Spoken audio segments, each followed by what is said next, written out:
And good evening, everybody. Welcome here to the Flatout Racing Network's coverage of race number 2, season 5 of Talladega Nights Shake and Bake series. As you can clearly see, there's a little bit of back and forth going on with the server getting set back and everything. That's because it was a packed house here tonight. Over 40 drivers showed up wanting to race. They're trying to get everybody in that made it in through knockout Q. As we wait for everything to get set up, I'm Seth Cole, being joined alongside Michael Norman. And Michael, second race of the Wait, I'm season. here. Huh? Wait, You I'm are. here. You I'm made it. here. You made Where it am into I? knockout Q. Congratulations. But second race of the season, and we talked about last week in the season opener the fact of maybe the mentality of go for broke. If you don't end up winning the race, well, at least you've got another 7 regular season races to be able to mount a comeback. Well, now you've got drivers that didn't get the best finish that they were looking for, and they got to kind of go on the comeback trail here tonight. But with a packed house here this evening, how difficult is it to even formulate a strategy? It is. It's very difficult because now you have pretty much what do you got? 40 cars, Yeah. right? Yeah, 40 cars out there. That's points. So if you're starting up at the front, you want to try to stay there as best you can. But if you're starting in the back, honestly, I would almost say that your best bet would be to stay in the back because at least until towards the end there, because it's going to be definitely difficult to work your way up through the field with a packed house like that. You want to try to stay in the back, avoid all the wrecks, kind of like the old the what do you call it? Dale Jarrett, the young I almost said the Young Bucks. That's the wrong That sport. is the wrong sport. Uh Young Guns? Dale Was it? Jarrett, yeah, Young Guns. The It's almost kind of I the, lost the my Joe train of Gibbs thought now. strategy that they kind of did back like in the mid 2000s, right? When they had like 2 or 3 of them that just ran at the back, way Well, they behind only the pack or in the something mid like that. 2000s they only had two. Well, they had two up until like 2005 with Jason Leffler. But yeah, the main two would just kind of ride in the back and then work the way to the front. So that might be the strategy that you're gonna have to strategy you're gonna have to play there as we have another setback Yep, here. we do. So it's gonna be a little bit. Yeah, and It's fun to see watch these cars come up to the pack. and you talk about that kind of a strategy too. It makes me almost wonder how much pit road is going to come into play tonight because usually when you have more drivers, you have the opportunity for more mistakes, which means the opportunity for more cautions.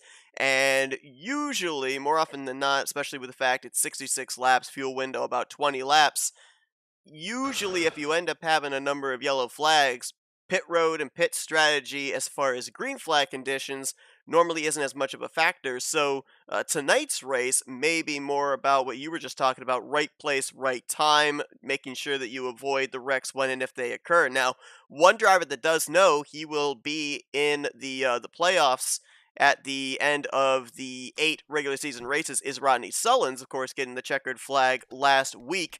12 drivers are going to make their way into the playoffs either through a victory or through points. But if you're Rodney Sullins, you've got to love the fact that, especially coming into tonight with the scenario we've got, the packed field, you've already got yourself locked into the postseason. Oh yeah, absolutely. You get a win here now, then it's gonna be smooth sailing for the rest.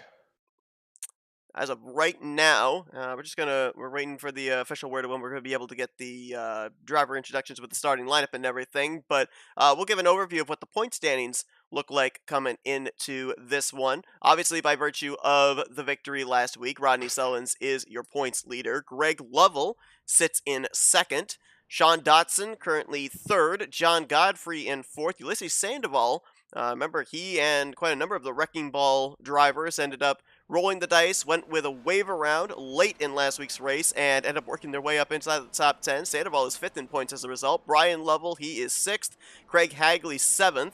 Alex Moe, 8th. Kelly Causey, 9th. Joshua Mercurio in 10th. And then Andrew Miller and Steven Brandstetter right now are the top 12 in the point standings. If the regular season were to have ended last week, they would have been your playoff contenders. But a lot of big names just on the outside looking in. Doug Hulick, Alex Ortiz, Graham McDonald, Mark Paglia, Ken Roberts, and you go way down. There's a lot of drivers that struggled last week that we know can get up there consistently inside of the top 10, top 5, and even into victory lane, like Nate Balser and Denny Carroll and Chris Van Vliet. We've seen them up at the front in a number of races near the end of last season in the different series that we broadcasted here for Talladega Nights. So it's still anybody's game, still 7 regular season races left to go.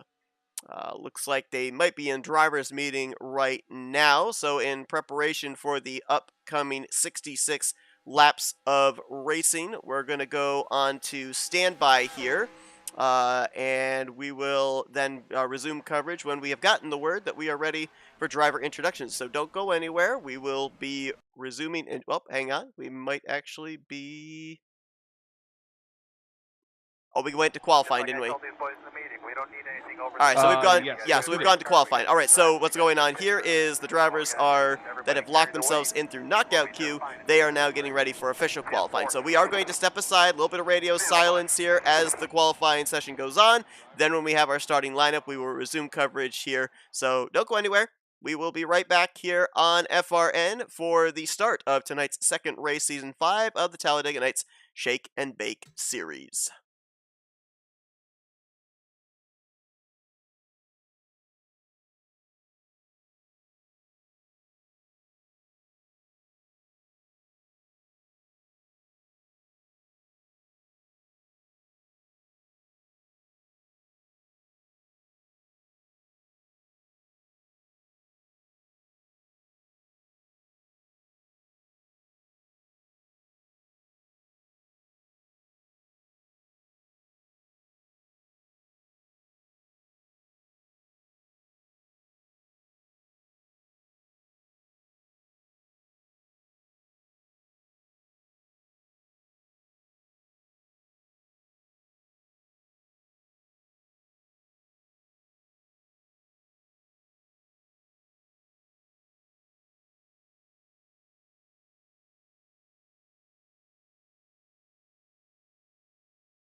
All right, we are back here with coverage. Appreciate everybody's patience. Qualifying's concluded, and I'm being told it is time for the starting lineup. So let's get that right now. Channel switch. All right, channel. packed See you, house, Josh. full See you, field. Josh. It's time to find out the starting lineup for tonight's second race of the User season disconnected from for your the Shake channel. and Bake series. Starting first, driving the number 38 Black Rifle Coffee Rocking Brew Chevrolet Camaro ZL1, Rodney Sullins from Bentonville, Arkansas. Jeffrey Elliott starting in P2, number 56, Talladega Nights Chevy Camaro out of Mooresville, North Carolina. Good luck, everybody. Starting third in the 55 Chevrolet Mountain Dew Chevrolet, painted by Rodney Solins out of West Bend, Wisconsin. Denny Carroll starting fourth in the 41 Matthews SRT Dodge.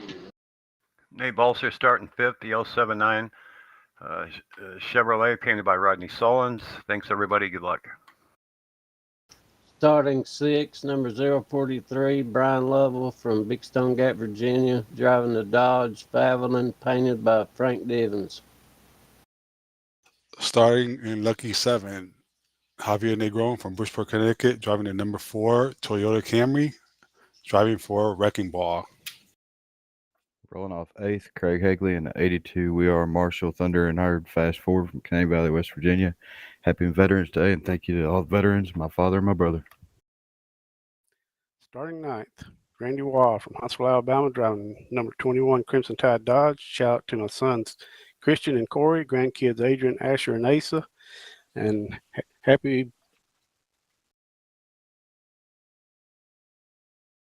Starting 10th, number 00 Kellicalzi from Agricola, Mississippi, driving the Jiff Chevrolet. Starting 11th, Mark Paglia driving the 28 Ford Mustang, painted by Rodney Solins. Starting 12th, the number 088, Greg Lovell from Big Stone Gap, Virginia, driving the number 088 Ford Mustang Mountain Dew Scheme, painted by Frank Divins. Good luck, guys, and happy Veterans Day to all you veterans, and thank you for your service. Number 13, number 43, Bob Dixon from Macon, Georgia, with a Bernie Mobs paint. Starting 14th, the number 88 NOS Energy Dodge Challenger, Grant Wesley from Princeton, Indiana.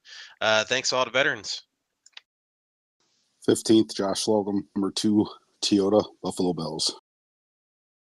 Started 16th, Billy Elliser, driving the number 26 Coors Light Chevy. Started 17th is the 99 Josh Procurio. This week I'm going to show Michael Norman that I do know how to hot pit. Starting in 18th, Mike Mangialardi driving the 029 Ford Mustang Army car. Shout out to my friends watching at the Rainier Road. And a big thank you to all the veterans out there. Thank you for your service, and good luck, everybody. Starting 19th, Chris Van Vliet from Annapolis, Maryland, driving the number 10 Team Adidas Chevrolet. Thank you to Jeffrey Elliott, all the great admins here at Talladega Nights, and Rodney Solins for painting all of my cars, and he does an amazing job with every single one of them. Have a great race, everybody, and happy Veterans Day. Dan Lovell in a 388 Venom energy drink car, painted by Frank Divins. Thank you, Frank.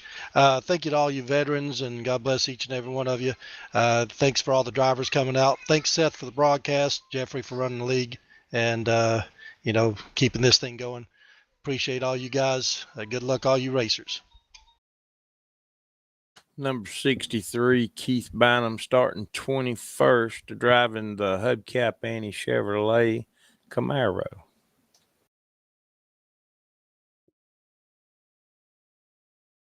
Starting 22nd, Graham McDonald, driving number 24 Dodge. 7-11, John Godfrey with Joyce Camaro. 23, Doug Hewlett, Plum, PA, driving the Yeti-powered Toyota Camry. Shout out to the greatest bunch of boys I ever hung out with, 293rd Signal Corps in South Korea. Who dat? Talk about the 293rd. Starting 25th, Stephen Brandstetter from Ranelagh, Oklahoma, driving the 510 Team Doritos. User joined your channel. Starting 26, the number 60, Perry Bond, out of, I believe, West Virginia. User Good disconnected luck, from your everybody. channel. Starting 27th, Garland Oaks from Martinsville, Virginia, driving a number 67 Gold Peak T Toyota Camry. I'd like to give a shout out to Seth Cole and Michael Norman, and hopefully next week I'll see Michael do more and eat hot dogs. Starting 28th, 97, the U.S. Navy Dodge. Thank you, veterans. Starting 29th in the number 40, Team Walmart Toyota Camry TRD. It's Johnny McNamara from Tuxedo, New York. Thank you to all you veterans, and thank you to Talladega Nights. Have a great race, everyone. Starting 30th, Ulysses the Wrecking Ball Sandoval from Baltimore, Maryland, driving the 96 San Luisenia Express Toyota Camry. A big shout out to the team Wrecking Ball. Good luck, everyone.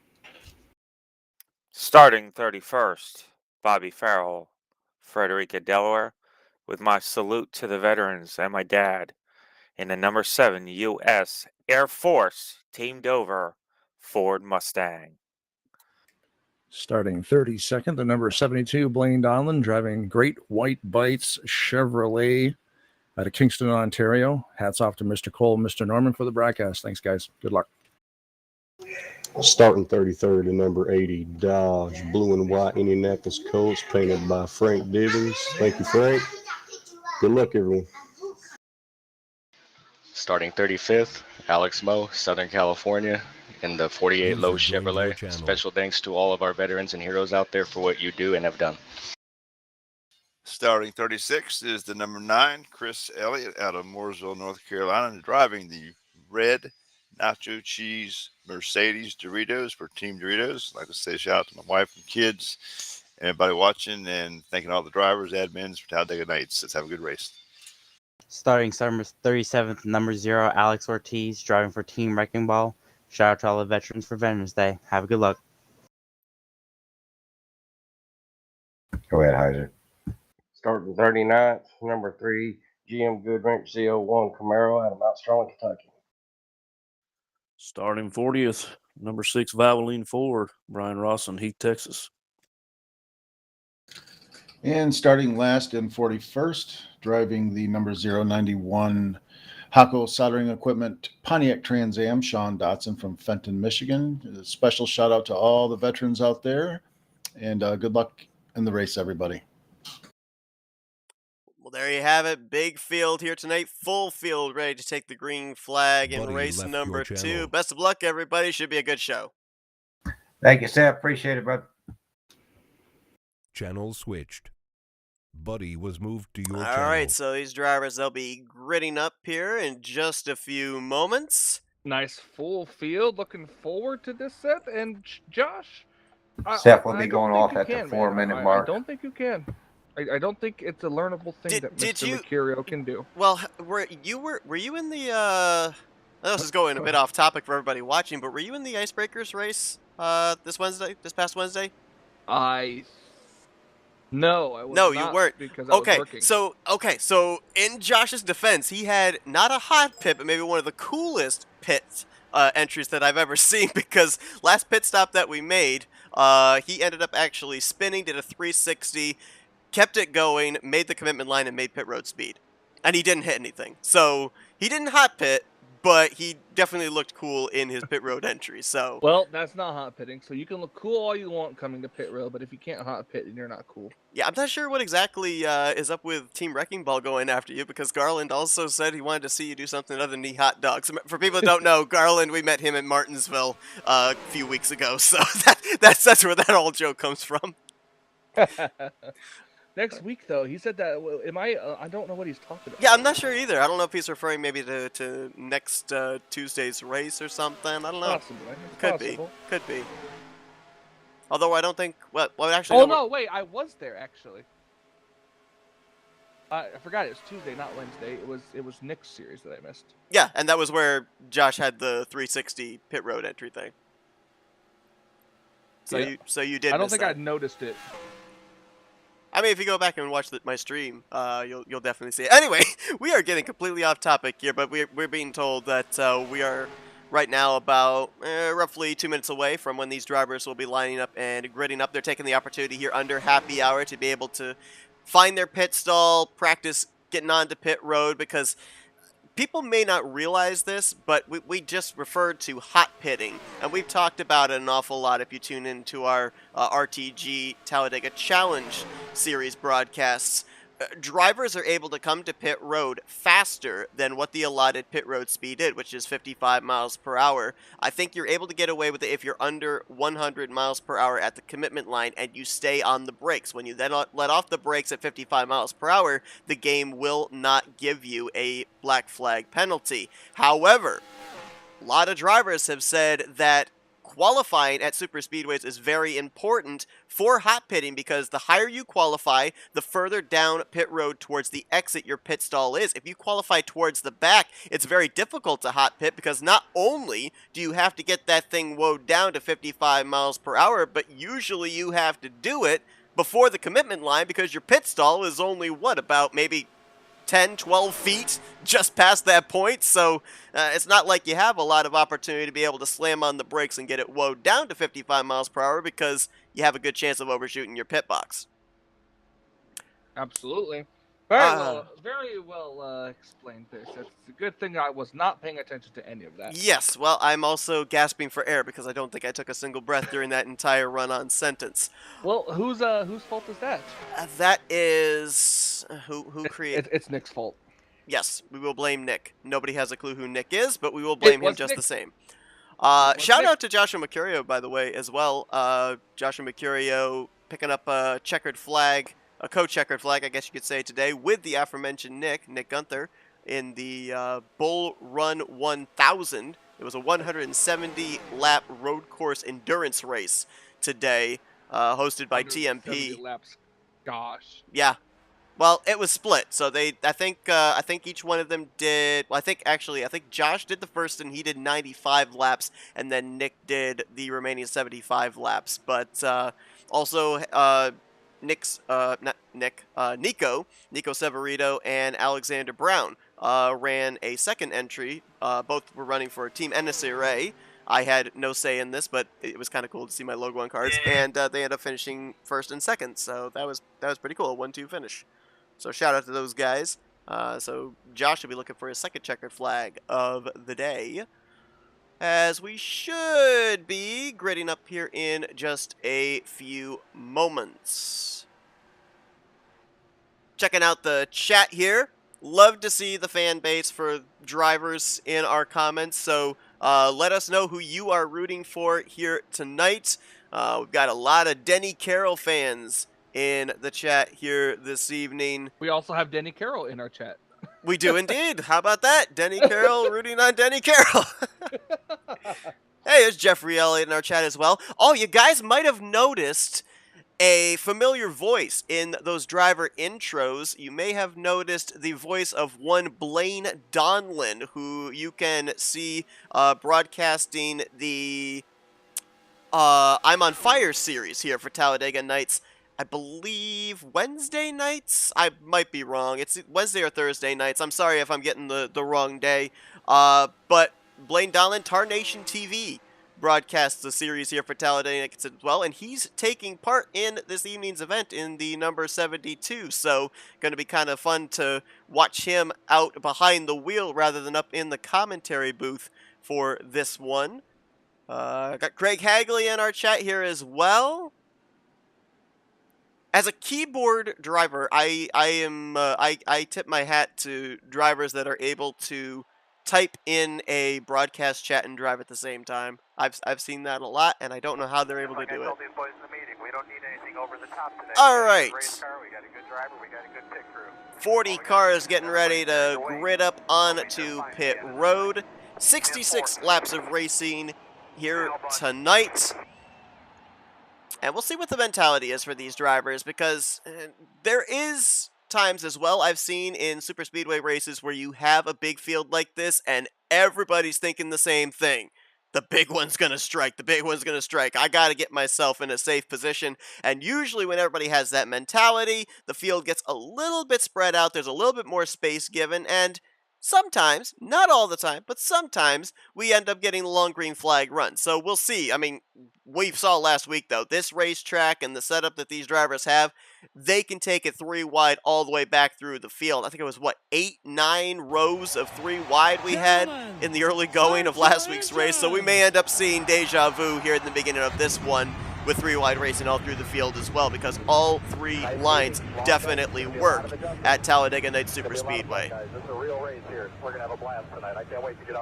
Well, Rodney Sullins didn't let the grass grow. 1 week removed from picking up that victory, captures the pole position for this one. That too, he did. I was gonna say, man, was that back-to-back poles, or was it just from the? Because that's Chris. No, pretty words. I can't talk. Was he the pole sitter last week? I'm pretty sure he was, and then he won the race. Okay, all right. I'll take your word for it because I.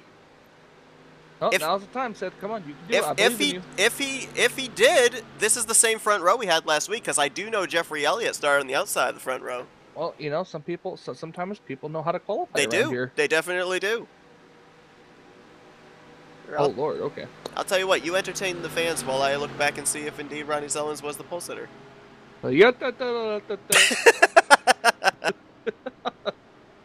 Again, Mercurio is one of the schemes I don't see, so he's just a random anime car out there. You'll never know if he hot pitted or not. He's a weeb car. Yes, he is, because he's probably one. I guess he's probably one of the only weeb cars. Well, out there are you a Coca-Cola fan or a Pepsi fan? Coca-Cola. That's why he's a Pepsi car. Good. That's why you can't see him. Then I'm no longer ashamed. I don't have a car. I no longer see the ugly Pepsi car. I do protect. Let's see. Again, I'm pretty sure that he was on the pole last week. I'm looking right now. No, he was not. Oh, he wasn't? Okay. It was. If it'll show up for me here.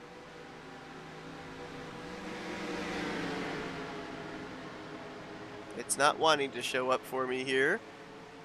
Wow.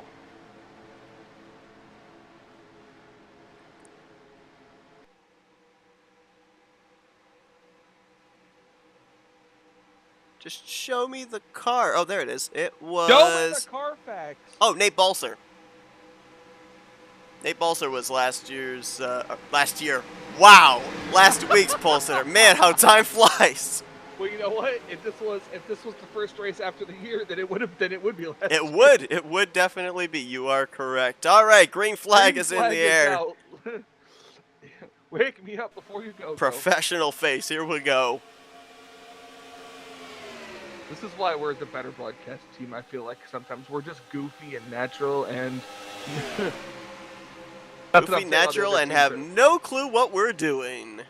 Absolutely not. We are in no ways professionals.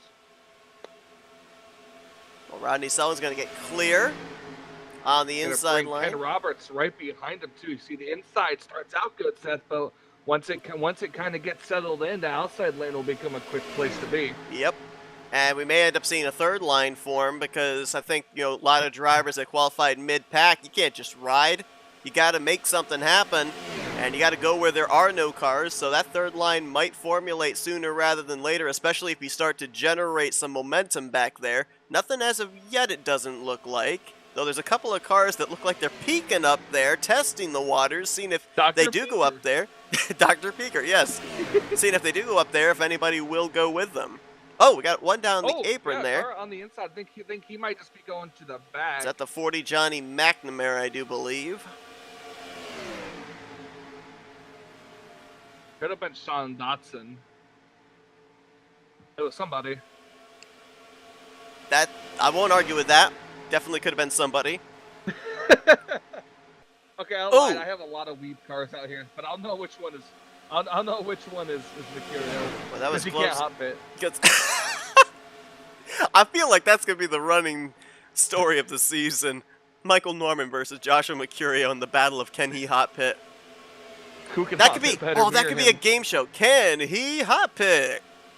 Survey says. NASCAR game show. And our 2003 game show, we could do that. But it won't be Mercurio because he can't do it. Man, you guys are. I cannot wait for Tuesday. So, we went through, 41 cars on the grid, I think, right? 40 cars. Oh, well, I only see 39. Yeah, I do too. I'm not sure who we're missing. And I don't think I'd be able to just visibly look at the list and be able to know exactly who it was.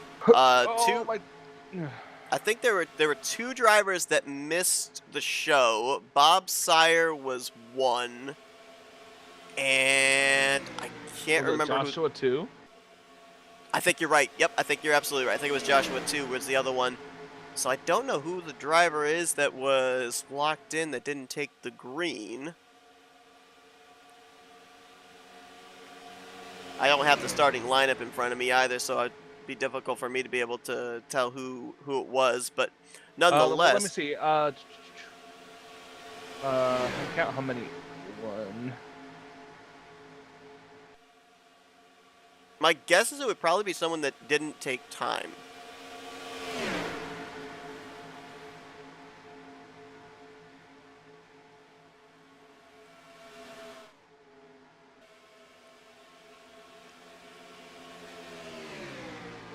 As Michael's trying to solve the mystery, we've got a middle line here. That's being led by there's only 39 cars, and that's excluding me and you. So there's only 41 cars in the server. Oh, there were only 41. Oh, okay.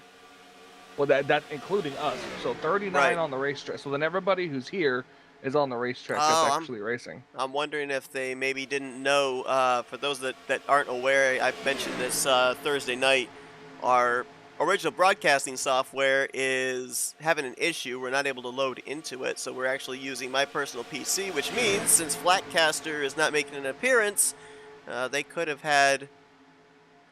Well, no, it would have been the same, wouldn't it? Because usually I would come in on Flatcaster, so it would have been 2. Yeah, so I don't know why they didn't have a 40th driver there. They went with just 39. Moment of silence. It's lap 6 of 6-6. Oh, no. Speaking of silence, though, the power of Christ compels you. Speaking of silence, though, to echo what a lot of the drivers said during the driver intros, Happy Veterans Day. Oh, yeah. Pretty cool to be broadcasting on Veterans Day. I like how you segued silence into Happy Veterans Day. I am the second best master of segues, next to Ryan Stiles. Really, Ryan Stiles? Yep. You're number 1. Yep. A fish against the windshield is Tunk. Pat Benatar. But no, on a serious note, though, want to thank all of our veterans, either currently serving or have served, and of course those that paid the ultimate sacrifice, and not only them, but also an appreciation to the families as well, because it's a sacrifice for them, not having their family members at home, and so no. Couple cars, only a couple. Oh, nope, and that's going to be it. That's going to be it. I think we had avoided a caution when we had those 2 spinning out, but with Mark Paglia going up in the middle of the pack and on the racing surface, that is definitely going to be a caution. Garland Oaks involved into it, Dan Lovell, Bobby Farrell, Bob Dixon. Oh my Lord, Bob Dixon all crushed up. He's done for the day. Oh, man. Hopefully he sticks around for us to be able to get the factoids at the end of the race. The 2 drivers that I initially saw get spun out, that's one of them right there, Nate Balsa. The other one, I believe, was the 4 of Javier Negron. Like, Balsa, I don't know if he spun and hit the inside wall with the back end of that car, but he is all torn up on the JBL Chevrolet. There's Paglia. It looks like there's some front-end damage after his blowover. It definitely looks like just a bad bump. I'm wondering, since we had 2 cars kind of shoot to the left around the same time, if maybe chain bumping might have come into play there. Yeah, it definitely might have been. Let's take a look and see. Oh, I just saw Bob Dixon on pit road. Yeah, that thing crunched on the front, crunched on the back. All right, let's see if we can pinpoint what happens here. We'll start up with the 079 of Nate Balser.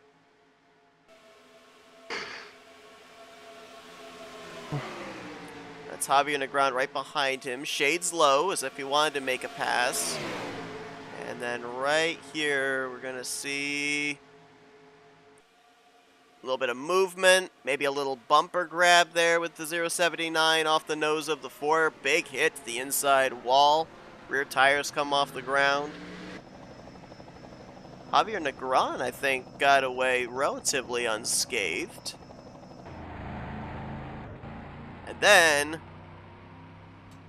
after Mark Paglia got turned, all this takes place over in turn 3, and this is where the biggest allotment of the damage takes place.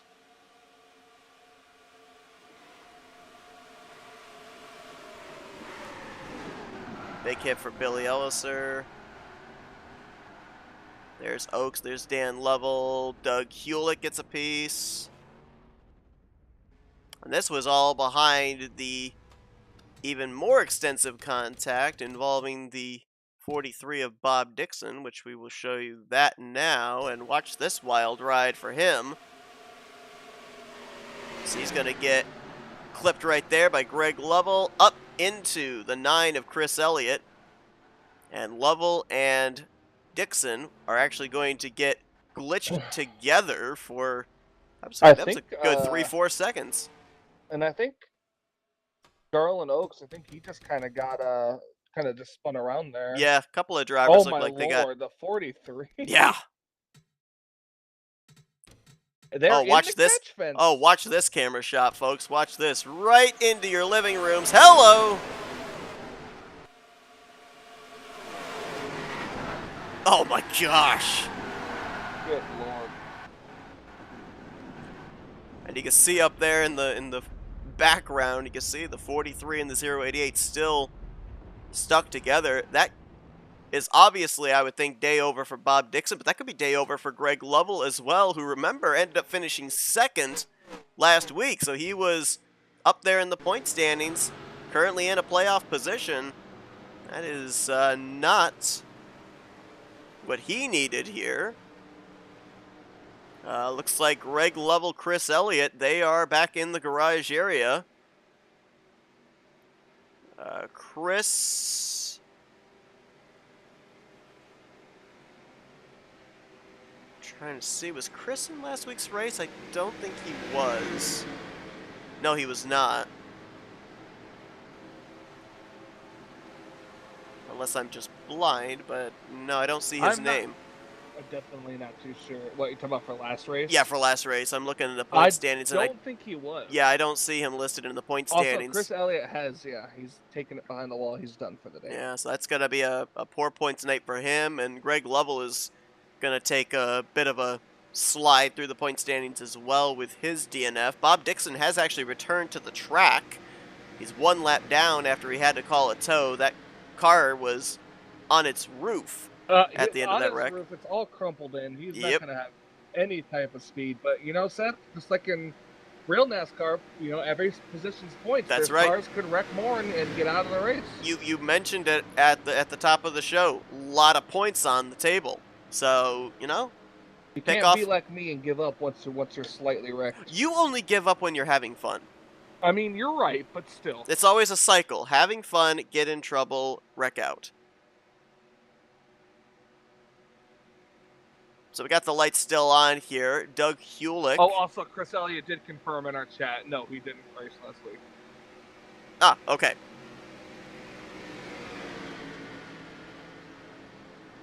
I believe Chris Elliott's, see, Mercedes-Benz, I do believe,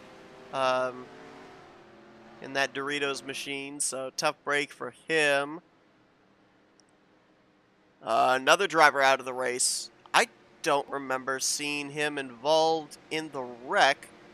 We got the opportunity. We're going to go back and look. I'm seeing the 10 of Chris Van Vliet is now out of the race. This cannot be due to crash damage. Did he blow an engine?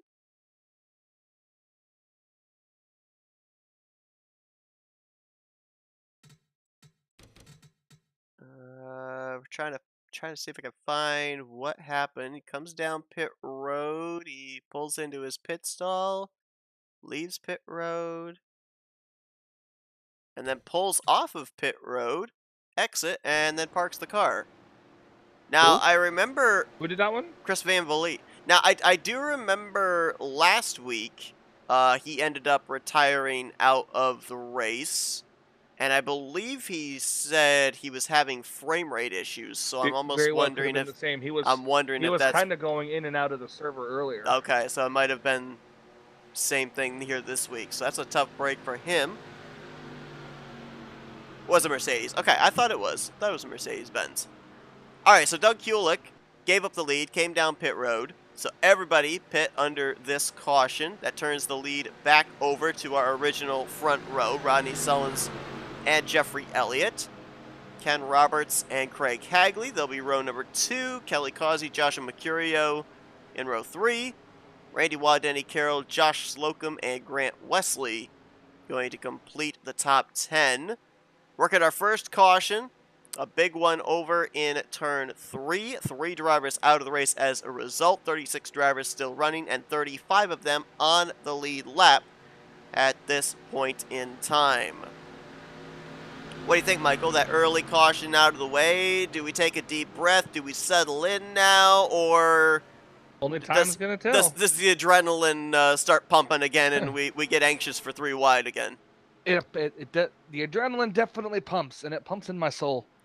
Is every thought out of control? No, it's something Cody Rhodes. Oh, of course, yes. You know, the funny part was when I mentioned adrenaline, I wondered if you were going to make a Cody Rhodes reference, and you did not disappoint. I am a cultured man, okay? A cultured lunatic. Fringe. Darn it! Why didn't I see that one coming? Say, why didn't you see that one coming? I didn't see that one. Nope, that one took me by surprise. Don't underestimate me, man. You underestimate the power of the dark side, Undertaker. Anyway, I was molded by it. You can't do that. That's Anthony's bit. Green flag back in the air here at Talladega Night Superspeedway. Rodney Sullins has led now 6 of the completed laps. Ken Roberts has led 3, and Doug Kulik led 2 so far. Man, those glare off those lights on the inside of the racetrack. There's a lot of them. I wish there was a way we can modify a camera pack for NR. I think there is, but I don't know how to do it without breaking something. There's Matt Rod when you need him. Probably breaking something. That's true.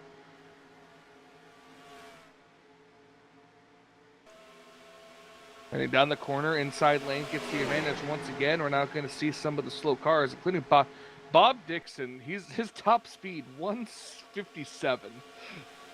That car, excuse me, that car. I mean, just look at that car. That car would be fast at Martinsville. No, it wouldn't. 157? I'm pretty sure there's not a single car that ever has hit a top speed of 157 on a straightaway at Martinsville. I mean, yes, but also no. Yes, but no. Middle line trying to get something going here with Jeffrey Elliott, Craig Hagley, Joshua Mercurio up there. They've gotten up alongside of 3rd place Kelly Causey. Little space there from Causey back to Randy Waugh, and then space further from Randy Waugh back to Josh Slocum. So I was trying to think of a joke for Causey's last name, and I couldn't think of one. I'm disappointed. Let me work on it. Do you know why his last name is Causey? Because he I couldn't think of it. I was trying to go on the fly. Yeah, you're flying all right. I swear, I am perfectly sober right now. Oh, contact! They saved it! Wow. There was a lot of movement there. The 21 of Randy Waugh was one of the drivers I saw going around, or well, not going around, but moving around. Aggressive goes around, not Randy Waugh. Luigi? I sigh only because I expect it. Side by side, could be a photo finish here for this lap led. Listen, everybody in here and everybody watching knows that if I'm not making fun of your last name at some point, then then you're not getting enough screen time.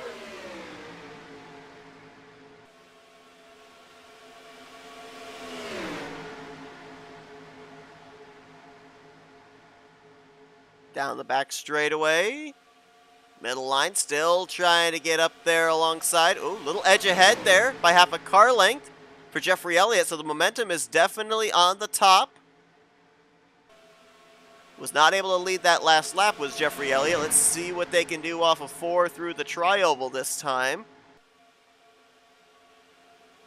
How about Ulysses Sandoval? See, 6th on that inside line, and he rolled off mid-pack. I think he was, what, 30th on the grid? Hasn't taken Something him like long that. to Yeah, make he his was way up definitely here. It was definitely towards the rear, so it's nice to see him making his way up here. You know, it's like we said, Seth, at the very beginning, it's, you know, you can make, oh boy, Whoa. really loose off that corner. Yeah, and Ken Roberts had a difficult time figuring out where to line up the bumper. He almost That's got gonna shuffled give into the the middle. momentum to that outside lane. Definitely. Top 2, now 3. Man, that's a close Oh, clear there by Mercurio. Mercurio. Woo! It's all right. He'll lose it when he has to hot pit because you can't do it. My gosh. Let the man just have a moment, will you? Wow. He started it. Look, okay? He look, started it. look. He You started know, it. I'm just saying. You know, I'm not fully defending him because I haven't seen him hot pit a lot. But I don't know if you were there.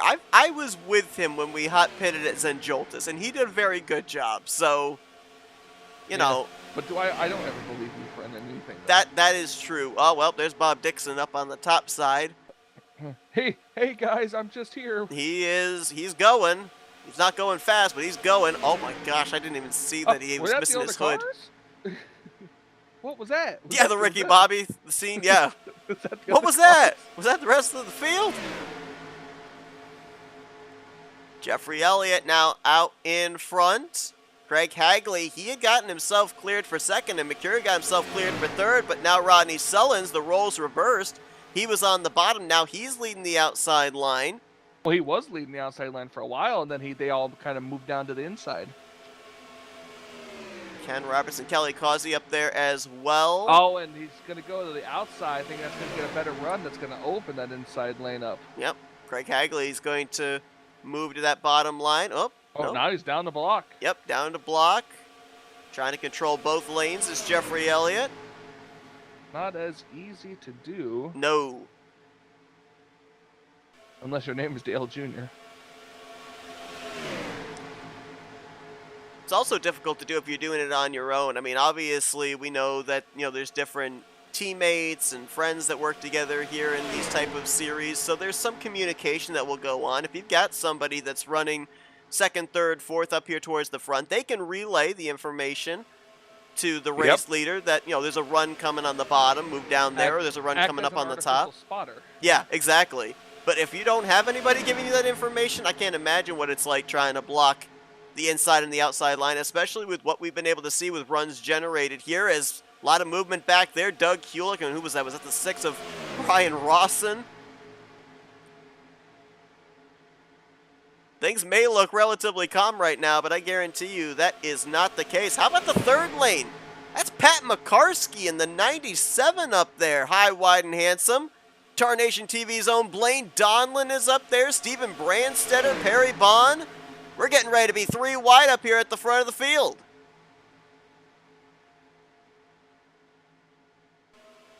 Yep.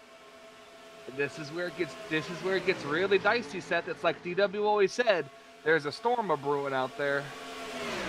It's all a question of where does the lightning strike. I believe the good lightning or the bad lightning? I'm talking about the bad lightning. What's good lightning? Well, it's when lightning strikes and you get a good finish. Okay. That one didn't make sense to me. You'll have to explain that one to me afterwards. Well, there was a saying where like lightning can't strike twice. Well, yeah, something like that, and lightning never strikes twice. Good happening. Oh, I don't think that's necessarily saying that something good will happen. I think that's saying that you're not going to be able to make the same mistake twice.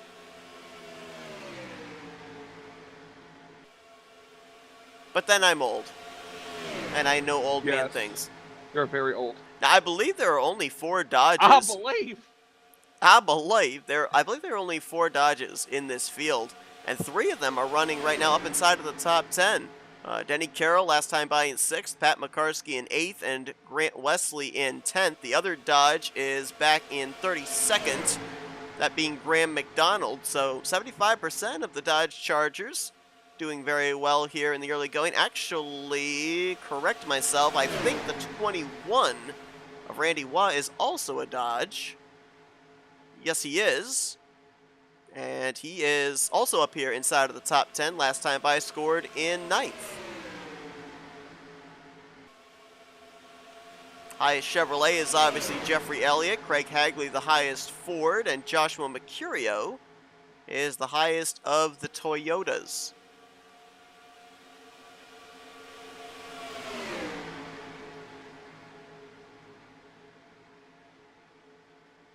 Trying to remember when we went back green. I think it was what, lap 13? 13 or 14? I will tell you just. Yeah, because I'm kind of curious to see what exactly, based off the fuel window we know, when these drivers would have to at least start considering. Oh, we got a spinner! And the caution's out. Every time I mention green flag pit stops. Stop talking about him. I want to see you get a chance to hot pit. Oh, Brian Rawson is up and on his roof. 6 is on his roof. There's a lot of cars in this one. Alex Moe was trying to get him flipped back over. Eric Lovell. I think the 80's been up and over. He's got roof damage. Dan Lovell involved in it too. Graham McDonald, possibly Godfrey. Doug Hewlick. Paglia. Oh yeah, there's the 338 of Dan Lovell you were talking about. Man, that thing is all crunched up. Alex Moe possibly in it. Oh no. I think Bob Dixon is going to have some drivers to race. McNamara involved in it. The three is involved. Yeah, Rawson's on pit road. Bob Dixon's like, I did it, guys. He's gonna get a lap. He's gonna get a lap as a lucky dog. Oh, Nate Balser I think was in it because he's back in the garage area now. Well, let's take a look. Wow, Seth, your Southern is really coming out. Well, let's take a look. I was talking with our friend James Qualls earlier tonight, and we were actually having a discussion of how Southern people say certain words. I think maybe it just got stuck in my brain. I don't know. Sounds like one of my friends when they got a Southern accent stuck in their head. They just can't stop talking like it. Oh wow, look at that. Oh gosh, who was that? Was that Alex Ortiz that went up into the catch fence?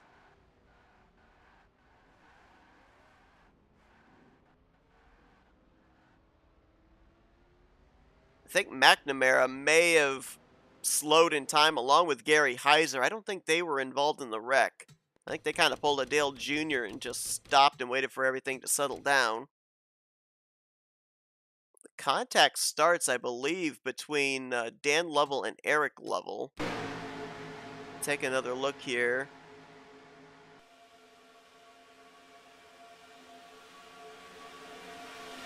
Yeah, looks like a bad bump. Harry Bond into the back of Eric Lovell. Doug Hewlick definitely went up and over. I didn't see if the 80 actually went up in the air or not.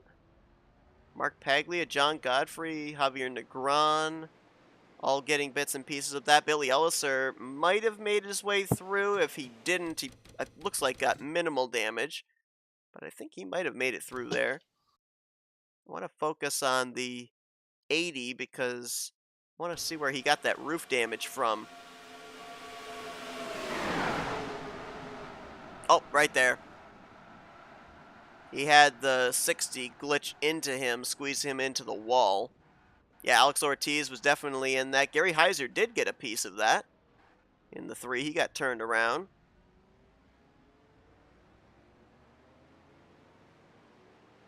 Rawson, you see there, had to call the tow truck. You may have seen the JBL Chevrolet of Nate Balser. JBL? The John Bradshaw Layfield Chevrolet stopped there in the middle of that wreck. I didn't know and John retired. Bradshaw Layfield could spawn. Well, I mean, he is a millionaire. He is a millionaire. But he's not a billionaire. Did you put your hand up to your mouth? Put your pinky up to your mouth? My finger sure did. Absolutely. We're just a night full of references, aren't we? But before I wreck you, Mr. Bond, I must show you. No, Mr. Bond, I expected you to sing. All right, so Bob Dixon was the only car 1 lap down, so he'll get one of his 2 laps back. Hey, is it possible for Mercurio to hot pit while they're caution? Mayhaps. He just falls right If he behind. does it from way, way, way back. 2 drivers out of the race after that one. Nate Balser, Brian Rawson. So they're going to join Chris Van Vliet, Greg Lovell, and Chris Elliott back in the garage area. Nate Balser, I believe, retired out of last week's race as well. He was 27th in points, so 6 races still left to go in the regular season, but it is going to be a bit of an uphill climb for him. And Brian Rawson, I believe, was making his first start of the season here tonight. So he's going to have a lot of points to have to make up as well in the upcoming 6 weeks. Not 6 weeks all back to back to back. There is going to be a couple of off weeks, one for Thanksgiving and one for Christmas. And I believe both of those dates fall during the regular season.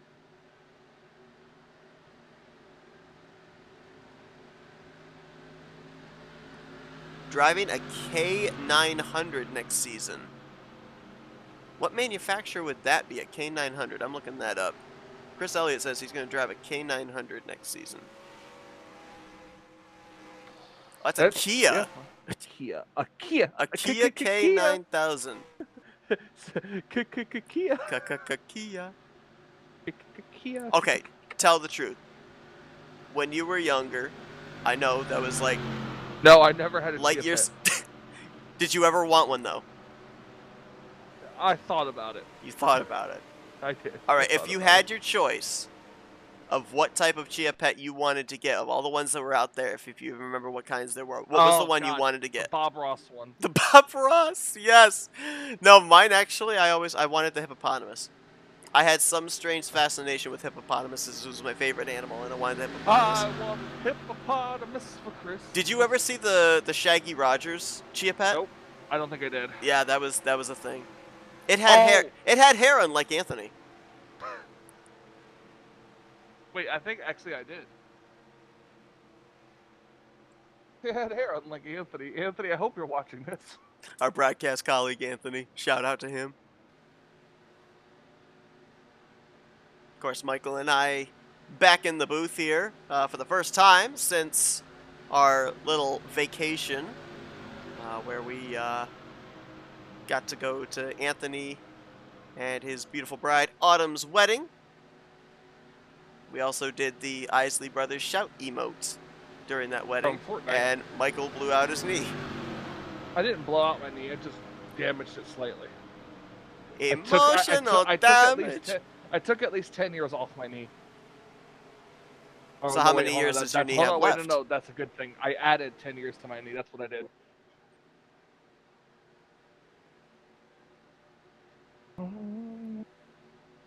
I'm just waiting for you to go through multiplication and division now, too.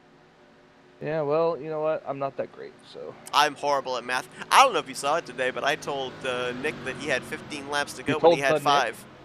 You told the Nick? The Nick. It's like the Brian Kendrick. The Brian Kendrick. All right, we're racked up and ready to go back green. Jeffrey Elliott, the leader. Rodney Sullins in second.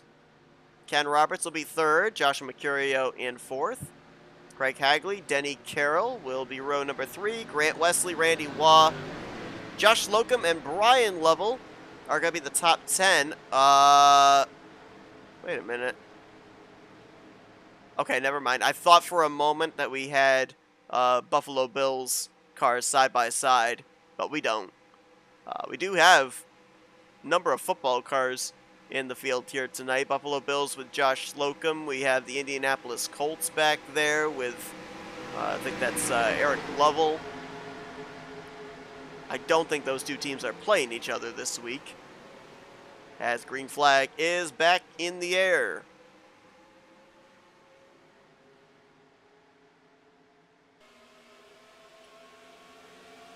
Second restart of the night as we're now a third of the way through this race. Lap 27 going up on the board, and boy, the field really spread out, and I'm wondering if that might be some drivers realizing that they are not up to speed with the damage sustained from that last wreck.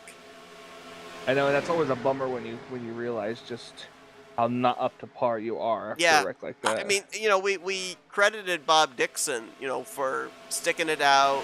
Obviously, he's picked up a couple of spots because of it, bypassing now both Nate Balser and Brian Rawson. But how difficult is it as a driver, especially at a super speedway, when you know you're down on power, know you're down on speed, there's nothing you can do but vulture positions to stay out there on the racetrack and just putt around. I mean, we know what you would do. You would be already back in the garage area.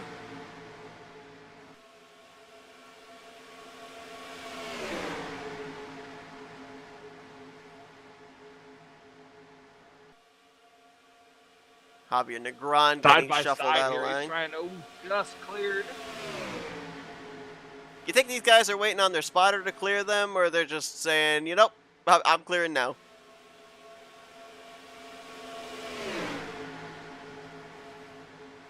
Top 3, maybe 4. Well, it was 3. Now it's only 2, and now it's only 1. Mercurio's gotten alongside the right rear quarter panel of Jeffrey Elliott. Let's see if we can quickly drop towards the back, see about drivers that are up to speed. Johnny McNamara is back here. Looks like he's off the pace. Gary Heiser and Doug Hewlick, they've lost the draft, so is Perry Bond. Dan Lovell's still up here in the draft. That is surprising with the amount of damage we saw him take in that last wreck. Might be a case of he just needs to have someone behind him to remain up to speed. Who's up there? The 388. I mean, that thing was all crunched up. The crew did a really good job of beating out that sheet metal. That thing looks pretty good right now. He had a sever in the center of his back bumper. He had a lot of left side damage, but I don't know if he'd necessarily have a car strong enough to lead a line up at the front of the field, but I think he still could salvage a good performance here tonight.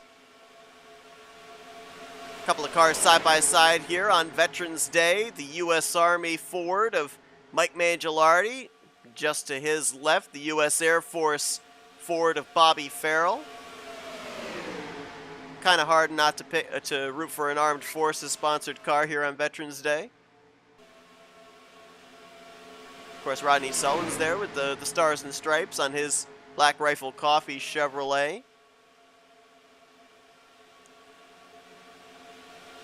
We could call Jeffrey Elliott patriotic too as well. I know it's the Talladega Knights colors, but it's still red, white, and blue. Yeah, it is.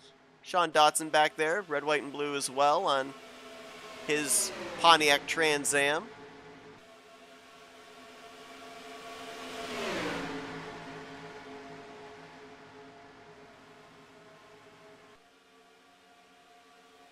Pat McCarskey getting shuffled out of line there. Nobody venturing up to that third lane. Just double file pretty much all the way back through this field. Jeffrey Elliott backing up to Joshua Mercurio. Those bumpers were very close in the corner, which usually the rule of thumb in super speedway racing is do not bump in the corners, because more often than not, that usually...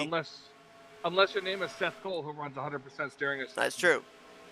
Well, even then there have been occasions where bumper grab comes into play, so.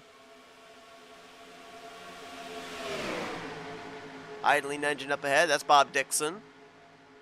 So he'll go a second lap down once again after he got the free pass and got one of his laps back.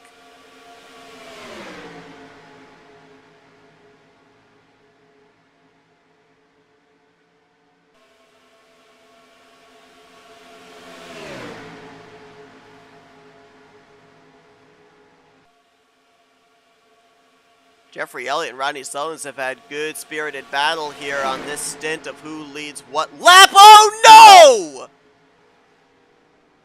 Oh my lord. Jeffrey Elliott made contact into Rodney Sullins from the lead. Yep. Wow.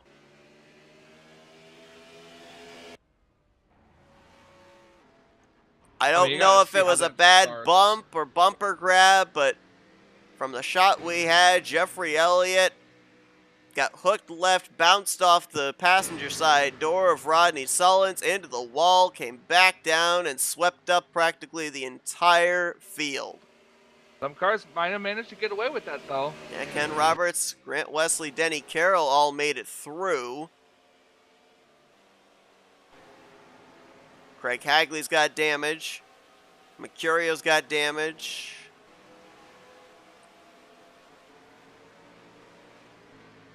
Bobby Farrell, I think, was in it. There's Jeffrey Elliott's 56. Ronnie Sullivan's coming around to pick up the pace car on the back straightaway as we'll drop back, take a look at what exactly happened, get a better camera angle there. I'm wondering if it was bumper grab between the 56 and the 99 because they were very, very close for the last couple of laps. It had to have been. It's either that or it had to have been like a bad bump. Let's see here through the tri-oval. It was after they came out of the tri-oval. Mercurio still right on the back bumper. Yep, right there. Little bumper grab. Denny Carroll in that. Randy Waugh, Brian Lovell, Josh Slocum, Keith Bynum, Blaine Donlin, Ulysses Sandoval, Kelly Causey.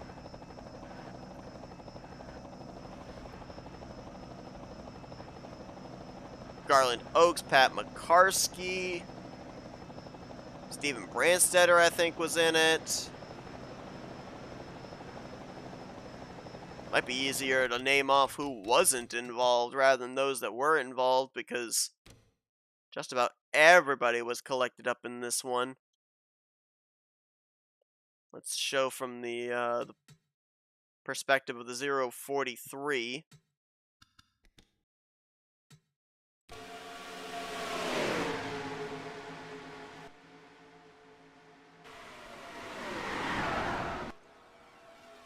Alex Ortiz was in that. Garland was in it again, if you haven't said that. Yeah, I don't know if I mentioned Mark Paglia's name.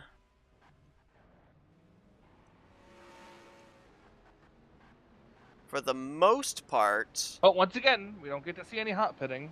Yep. For the most part, it didn't look like heavy enough contact to take anybody out of the race. A lot of drivers had already started slowing. So contact over into turn 1, from what it looked like, was relatively minimal. So I think most everybody should be able to continue. I'm not seeing any driver listed as out of the race as of yet that was involved in that wreck. Bob Dixon was, again, the only driver off the lead lap, so he'll get one of his 2 laps back, and he'll be back to -1.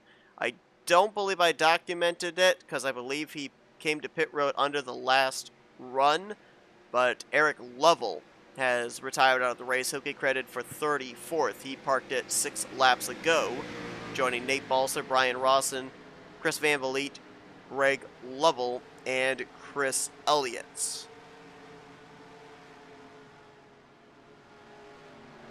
So we got some drivers electing to stay out, get some lap lead bonus points. Pat McCarskey in the 97. Out in front right now, looks like Graham McDonald, Sean Dotson, Alex Moe, all doing the same. Yep, coming down now here. And Seth, I think this might be the perfect time for a little step aside break here. Yeah, a little race break. I think you're absolutely right. All right, so keep it here. We will resume coverage when these drivers grid back up side by side and get ready for what would be the 3rd restart of the night. We're past the halfway point here in race number 2, season 5 of the Talladega Nights Shake and Bake series. Don't go anywhere. We keep you here with an FRN race break, and we'll be right back in just a few.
Restart number 3 coming up here at the completion of lap 37.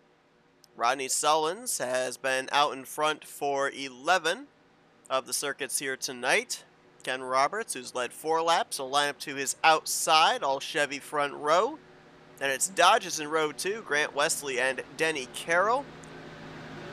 The Mercedes of Steven Branstead are going to be completing the top 5. Kelly Causey, Craig Hagley, Randy Waugh, Ulysses Sandoval, and Josh Slocum going to be the top 10. Jeffrey Elliott, who was involved in that last wreck while running in second place, he came back down pit road here at the 1 to green. And he will start shotgun of the lead lap cars in 32nd place.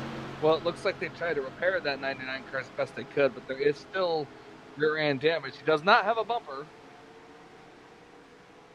So this will be interesting to see how this goes. Just push the fuel cell. That's all you got to do.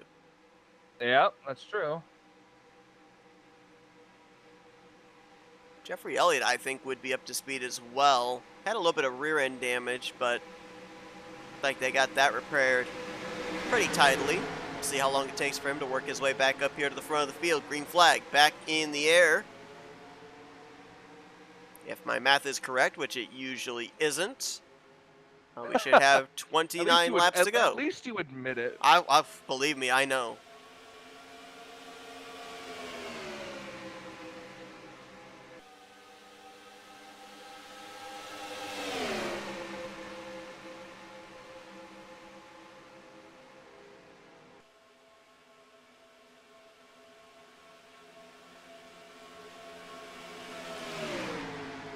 Bob Dixon falling back.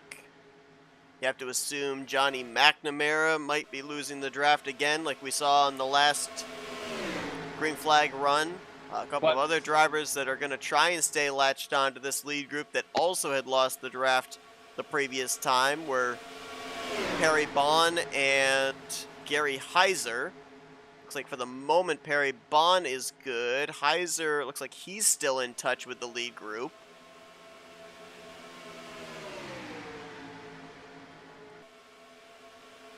And like I said, a lot of drivers, it looked like, got relatively light contact from that wreck, and you see a bunch of them still up here inside of the top 10, top 15. Ulysses Sandoval, Bobby Farrow, Craig Hagley, Randy Waugh, Josh Slocum, Kelly Causey. We know all of them got bits and pieces of that wreck, but they're all still up here at the front. So very relatively light contact for them. There's Brian Lovell and Blaine Donlin back there as well. We know they got bits and pieces of it. So light contact and obviously not affecting them arrow-wise. Still in the running. Close to the front there, second on the inside row. Someone who's very well known for being up at the front at these types of racetracks. I am also holding my tongue on another topic concerning Grant Wesley because I don't want the commentator's curse to come into play. Because it already has with me mentioning about green flag pit stops and having a wreck immediately following. That's just your curse. I know. That's why I'm holding my tongue. Well, tell me about it. I'll say it. No.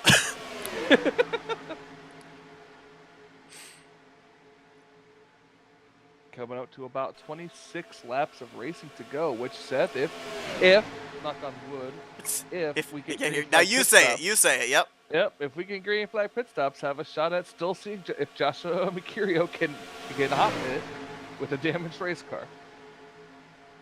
Speaking of which, has he kept up with the draft? No. Oof. Oh, he's back here. Last time by 5 seconds behind the race leader. While it lasted, Josh. I mean, they still have one more pit stop that they'll have to make before the end of this race. So there is. No, he won't be able to hop it. He can still hop it. No, he can't. Well, I mean, he can't, but he can. He can attempt it. Doesn't mean he's going to be good at it. Right. That's just a theory. Okay, Matt Pat, calm down. I got called Matt Pat tonight. I don't know why. Who called you Matt Pat? Who was it? Somebody in our thing called me Matt Pat, and I don't know why I was called Matt Pat. I don't remember the context now. Also, shout out to the 20 viewers watching this race right now. Absolutely. You guys appreciate rock. it. Absolutely. Appreciate everybody watching us here this evening. Well, actually, you're not watching us. You're watching your favorite driver out there on the racetrack, and you're enduring us, but we appreciate it nonetheless. I mean, yes, you're enduring us, but it's mostly Seth. You guys love me. It's okay. I get it. They're enduring me, but they love you. Man. Yep. Michael writes his own fan mail. Anyway. I was not expecting that. Oh, we got a third line. That's Team Wrecking Ball. Ulysses Sandoval, Javier Negron, and Garland Oaks up there. Trying to see what they can do. What can they do? Well, right now they can run the third line and not make progress because they're kind of stalled out right now. Red hot chili peppers. Sorry, I had another whose line is it anyways reference. You had another Colin Mockery epiphany. Yeah. Whoa, this is tight. Yikes. We were 4 wide as they flew around the slower machine of Bob Dixon going into turn 3. Fortunately, they all made it through. Josh Slocum going up there to that third line. Another member of Team Wrecking Ball. There you go. Denny Carroll. Down here. Yep, down in front of Rodney Summons. Ken Roberts saw the move. He pulls down to the yellow line as well to maintain the race lead. You know, there's one thing I don't think we stress enough about in these races, and that is that yellow line rule. Yeah. Why don't you tell the people about it? I was going to say you were supposed to go into that. Well, no, that's your topic. Go for it, buddy. Well, as you know, at most super speedway racetracks, the yellow line rule. Speedways, yep. Yeah, the yellow line rule represents out of bounds, meaning you cannot place any part of your race car underneath it to try to advance your position. If you do, you are liable to be black flagged by the admins, unless you give your spot back. But that's common knowledge for most of us race fans. But yeah, as you can see, the yellow line is sometimes your best friend at tracks like this. You know what? That was a good driver's meeting. Listen, don't start, okay? When is the gosh, I don't even remember what series it was you ran now. When is it coming back? Oh gosh, what was the online series that you ran? I think it was the Winston Cup series. Oh yeah, it was. Yep, the throwback Winston Cup. Yeah, because I was throwback Winston Cup because Qualls was the Busch series. That's right. Yep. That I won the championship in. So when's that coming back? I don't know. Well, Probably stay tuned. Never. I'd love to bring an online series back, but I just don't ever have a set day off for work. All right, should I tempt fate and talk about No, it? All right. Don't even think about it. I won't. Okay, I won't think about it because I was gonna bring up a scenario, but no, we won't do it. I guess. Nope. We won't tempt fate. Don't even think about it.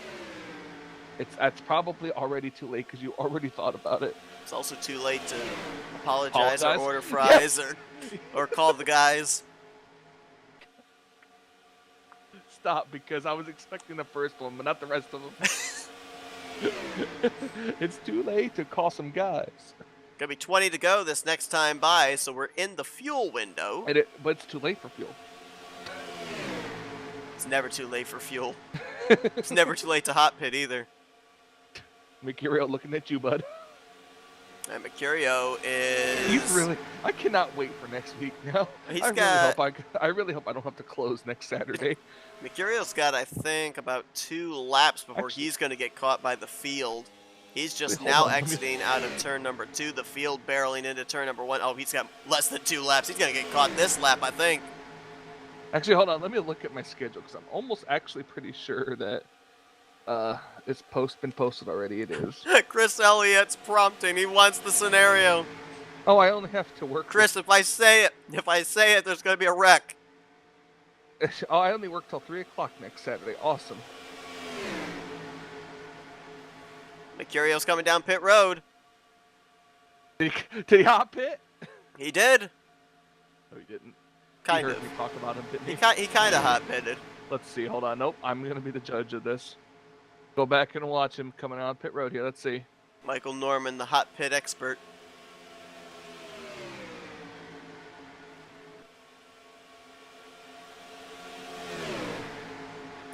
Oh, okay. I'll give him credit. That one looked That looked pretty decent. He didn't get for a he dam- doesn't he doesn't for a get the style damaged- points from me though. He didn't do the for a 360. damaged off the pace race car. That looked all right. What do you judge on a curve? Yes, I do. Okay. Talk to me when he comes down pit road and when he's up to full speed. All right. Next week. I'm only thinking he doesn't do it next week.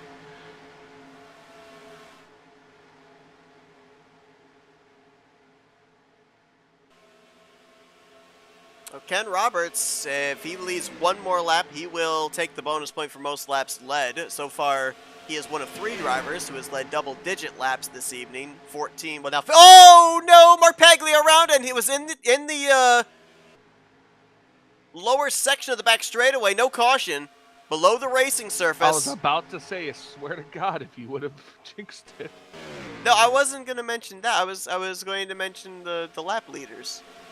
You're a lap leader. I wish.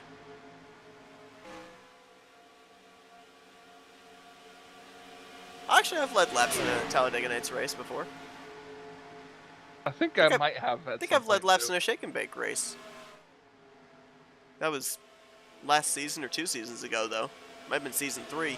But Ken Roberts just now took the bonus point for most laps led. That was his 16th lap led. Jeffrey Elliott has led 15, and Rodney Sullins, our pole sitter, has led 12. Speaking of Jeffrey Elliott, he is still back in the 20th position. He's in this lead pack, but he hasn't made his way back up into the top 10. And I don't know if that's a case of the damage he sustained has him slightly off the pace, not able to generate as much of a run as he was doing when he was leading the outside line for the first half of this race, or if he's just kind of comfortable riding in line for the time being here, awaiting the moment that might happen if I don't say the actual moment itself.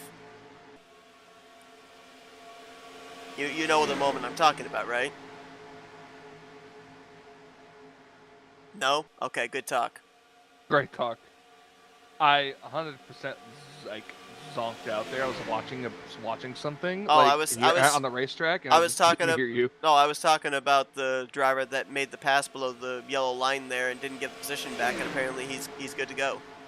Oh well, you know what? Then just never mind what I said. Then. That is not what I was saying at all. I just said that to get you thrown off the track. Anyway. Get me thrown off the track? Yep. You're not on the track, but I'm throwing you off. You're throwing me on the racetrack. That's what you're doing? Yep. Chris, that's the thing about Grant that I wasn't going to say for the commentator's curse, but I think you're right. I'm not going to... I was watching some of this, some of the cars off the pace back here, mainly kind of just secretly laughing at Joshua Mercurio, but, What a horrible time to take a drink of soda. That was nearly a spit take. Single file up here, Seth. We might be getting closer to pit stop time here. Yep, yeah, that's the thing I was talking about that you were supposed to know and I wasn't going to say, so we got there in the end. Know, but the question is, I'm out here, and the other thing is that they're out there and we're in here.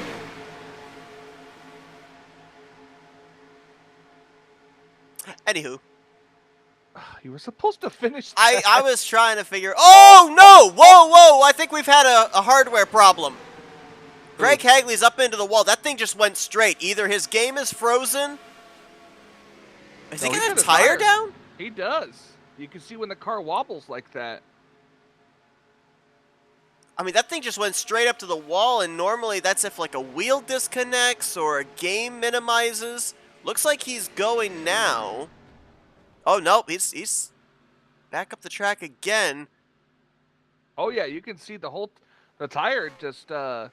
It just came up. Wow! Like you can see how the car's just rocking as he walks up the racetrack with it. You don't see that very often at super speedways. No, not at all. Because normally tires aren't necessarily a premium. You could look how his car's kind of like ducking down a little bit on one side. Barry Bonds coming down pit road. I almost thought you said Barry Bonds. I'm like, what? The baseball player? He had a couple of the Wrecking Ball cars on pit road. Sandoval, actually, I think all of them are on pit road. Sandoval, Oaks, and Slocum. There's Javier Negron as well. Hagley's getting service.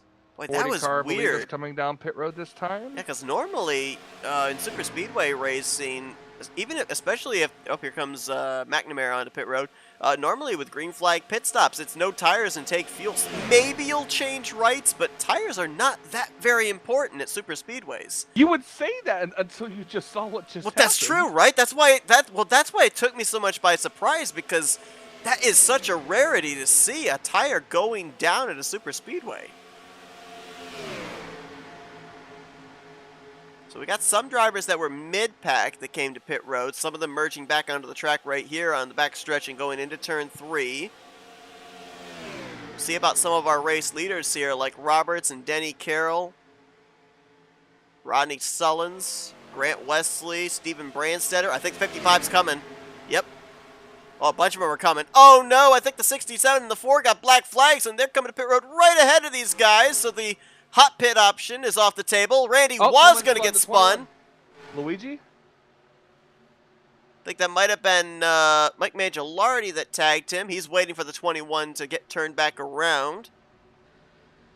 Now it's a matter of execution on pit road. You cannot speed. You saw right there the 67 and the 4 had to come back down pit road. Any track position they could have gained, completely gone. Oh, Alex Ortiz going around. He's coming back up on the racetrack. He's got to get the thing fired up. Okay, Yeah, we're good. Who came out of pit road first of this group? Ortiz gets it turned back around. Whoa, Jeffrey Elliott's going to miss pit road. That thing did not look like it was going to woe down in time.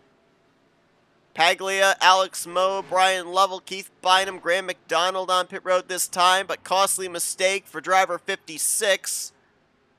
He's going to have to pit next time by... Oh, wait a minute. Is he out of fuel? Who? The 56. I think the 56 is out. Speed is decreasing. Oh, yes, he is out. Oh, no. Tried to push it one extra lap. Well, no, he missed pit road entry. He was coming down pit road that lap, and because he missed pit road... Oh, and he's on the back stretch. Oh, no. Well, he's down off the racing surface, so even if he came to a stop and called a tow, I don't think it would bring out a yellow. Because he's going kind of up in speed a little bit. He might just be. He might have been clutching. Yeah, might have been clutching down the front stretch.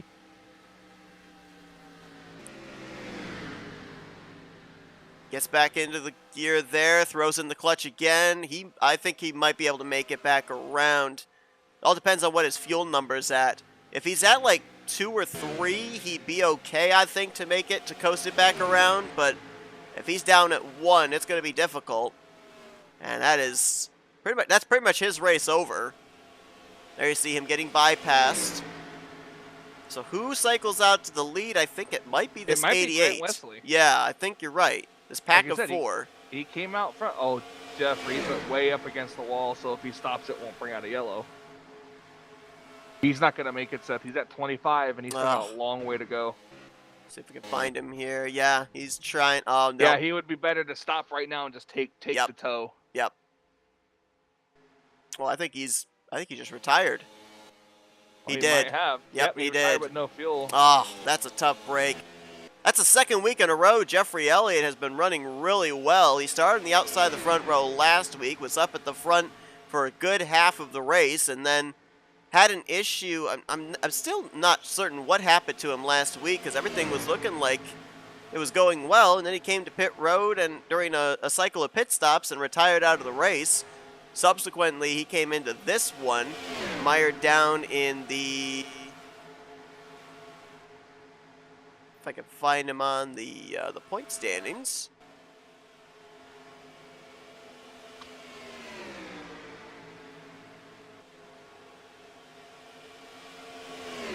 He's not on the point standings. That's interesting. I don't know if he's not running for points or what. He's not actually on the point standings. Who is? Jeffrey Elliott. He might not be. Huh. That's interesting. But yeah, was running well in this one. Ended up having that bumper grab between himself and Mercurio when he was up at the front. drifted back between 15th and 20th, and now has the issue of missing pit road and running out of fuel. Has 6 laps to go for Grant Wesley. Oh, nope, sorry, 7 laps to go. See? You're doing it again. Well, he crossed the line, and it said 60 before he crossed the line. I thought that it was going to jump up to 61, but it didn't. You're just seeing things. I usually am. Kelly So, Seth, Causey, we know Ken how hard Roberts, it is. and Rodney We know- Sullins right now, the top 4, and then Alex Mosley in that second group. We know how hard it is to pull out and make a pass here without help. Yes. So with the cars being single file like this, does it make it that much more difficult to just pull out and pass, especially when you're catching a group of lap cars? Especially with the fact being single file, because the single file train's got the momentum. You've got to be able to have generated at least something to be able to equal, if not better, the cars that are single file in front of you. So, like in the case of Rodney Sullins there, he could drift back a little bit, try and get a tow off the 55 and try and get a run, but unless he has somebody pushing him, he'd get alongside maybe Ken Roberts for a couple of seconds, but immediately then Ken would get the draft off the 00 and would pull right back past the 38. So for right now, I think these 4, they're trying to see if they can get enough of a gap between themselves and that second group with Alex Moe, Brian Lovell, Bobby Farrell, and others, so that way then, if it comes down to the closing stages, they can settle it amongst themselves and not pay the price of racing side by side, getting reeled in by that single file train being led by the 48. But I don't think that's going to work, because they caught that traffic is merged with them, and now Alex Moe and company, they are motoring up here. Oh, interesting. Well, I was going to say, I thought Brian Lovell was going to stay down to the bottom with Perry Bond. Now he goes up there with Alex Moe. Mark Paglia is a lap car. Perry Bond is a lap car. Bobby Farrell and John Godfrey are trying to catch up here with those two. They are lead lap machines. Looks like it's an 8-car race right now, maybe 9 with Stephen Brandstetter to settle this thing out as they hit We're the at line that for point 4. of no return. Yeah, we are indeed. All right, let me give the quick disclaimer. If a wreck happens between It's a now and disclaimer the song. checkered flag, we will stay with the race leader and watch the race back to either the caution or the checkers, and we'll go back and look at any subsequent replays during the remaining pacing laps under caution or post-race. You have the disclaimer song. Come This on, is- Crank Gameplays. There's a disclaimer song? Yeah, Crank Game. Remember? I Crank don't. Gameplays with the disclaimer song, Unis Honest. Oh, I don't. I actually don't know that one. Don't try this at home. If you do, you might die. Well, that got This is our depressing very disclaimer quick. to you. Right? That's how it goes. Okay, well, that's cheered me up. Dumb ways to die. Oh, Chris Elliott rooting for the Jiffy car, and Causey in that Jiff car moves up. Nobody goes with him. And he's going to go towards the back. Get freight trained out, unfortunately. It That's was- how it works here. it was not peanut butter restrictor jelly plate time. Race car, at restrictor plate racetracks. You've got a couple of lap cars there, Dan Lovell and Randy Waugh. A Valvoline car looking like he's trying to make a move back there. Yep, Brian Lovell. Randy Waugh's going to move up there. Lap car could be an X factor to help some lead lap machines. Who's in that 21? Randy Waugh, Luigi. Luigi!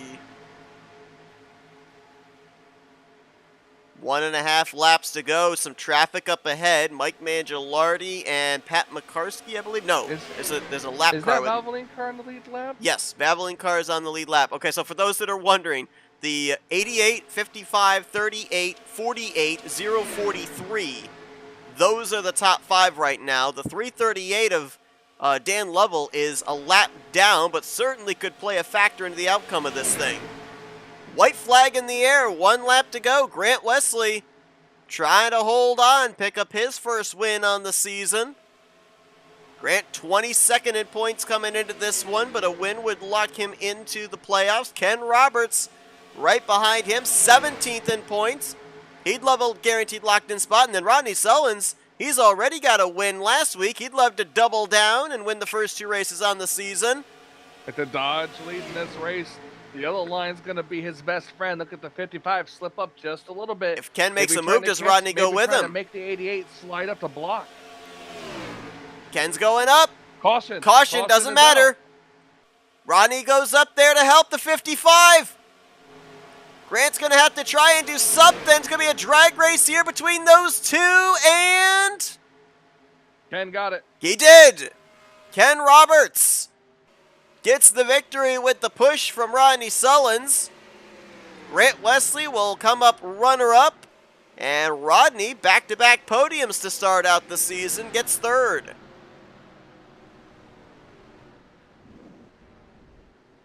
Caution out. Incident on the last lap did not have any bearing into the outcome since they were racing back to the checkered flag regardless. And Ken Roberts, who was based off of the classic point system that they have. Chris Elliott said in our chat, Jeffrey always gets close on field, gets him more airtime on the broadcast when he runs out. Well, at that point there, it was just bad luck of missing pit road. For real. Because he wasn't trying to go that extra lap. Now, Ken Roberts, Grant Wesley, Rodney Sullins, our podium finishers. We'll be talking to them in just a few moments.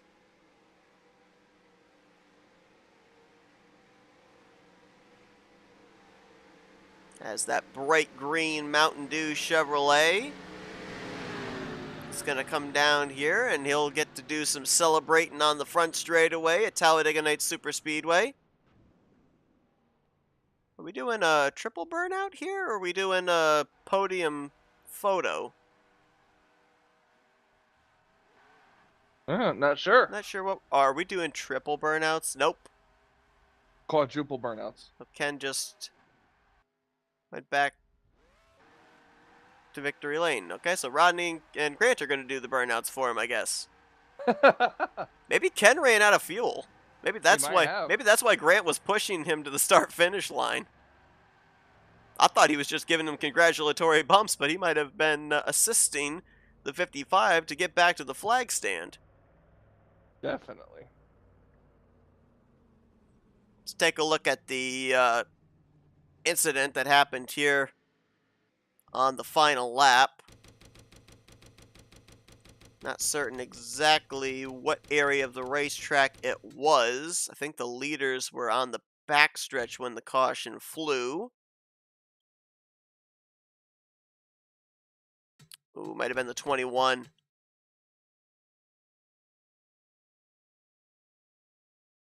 Nope, wasn't the 21. Who was it? Not sure.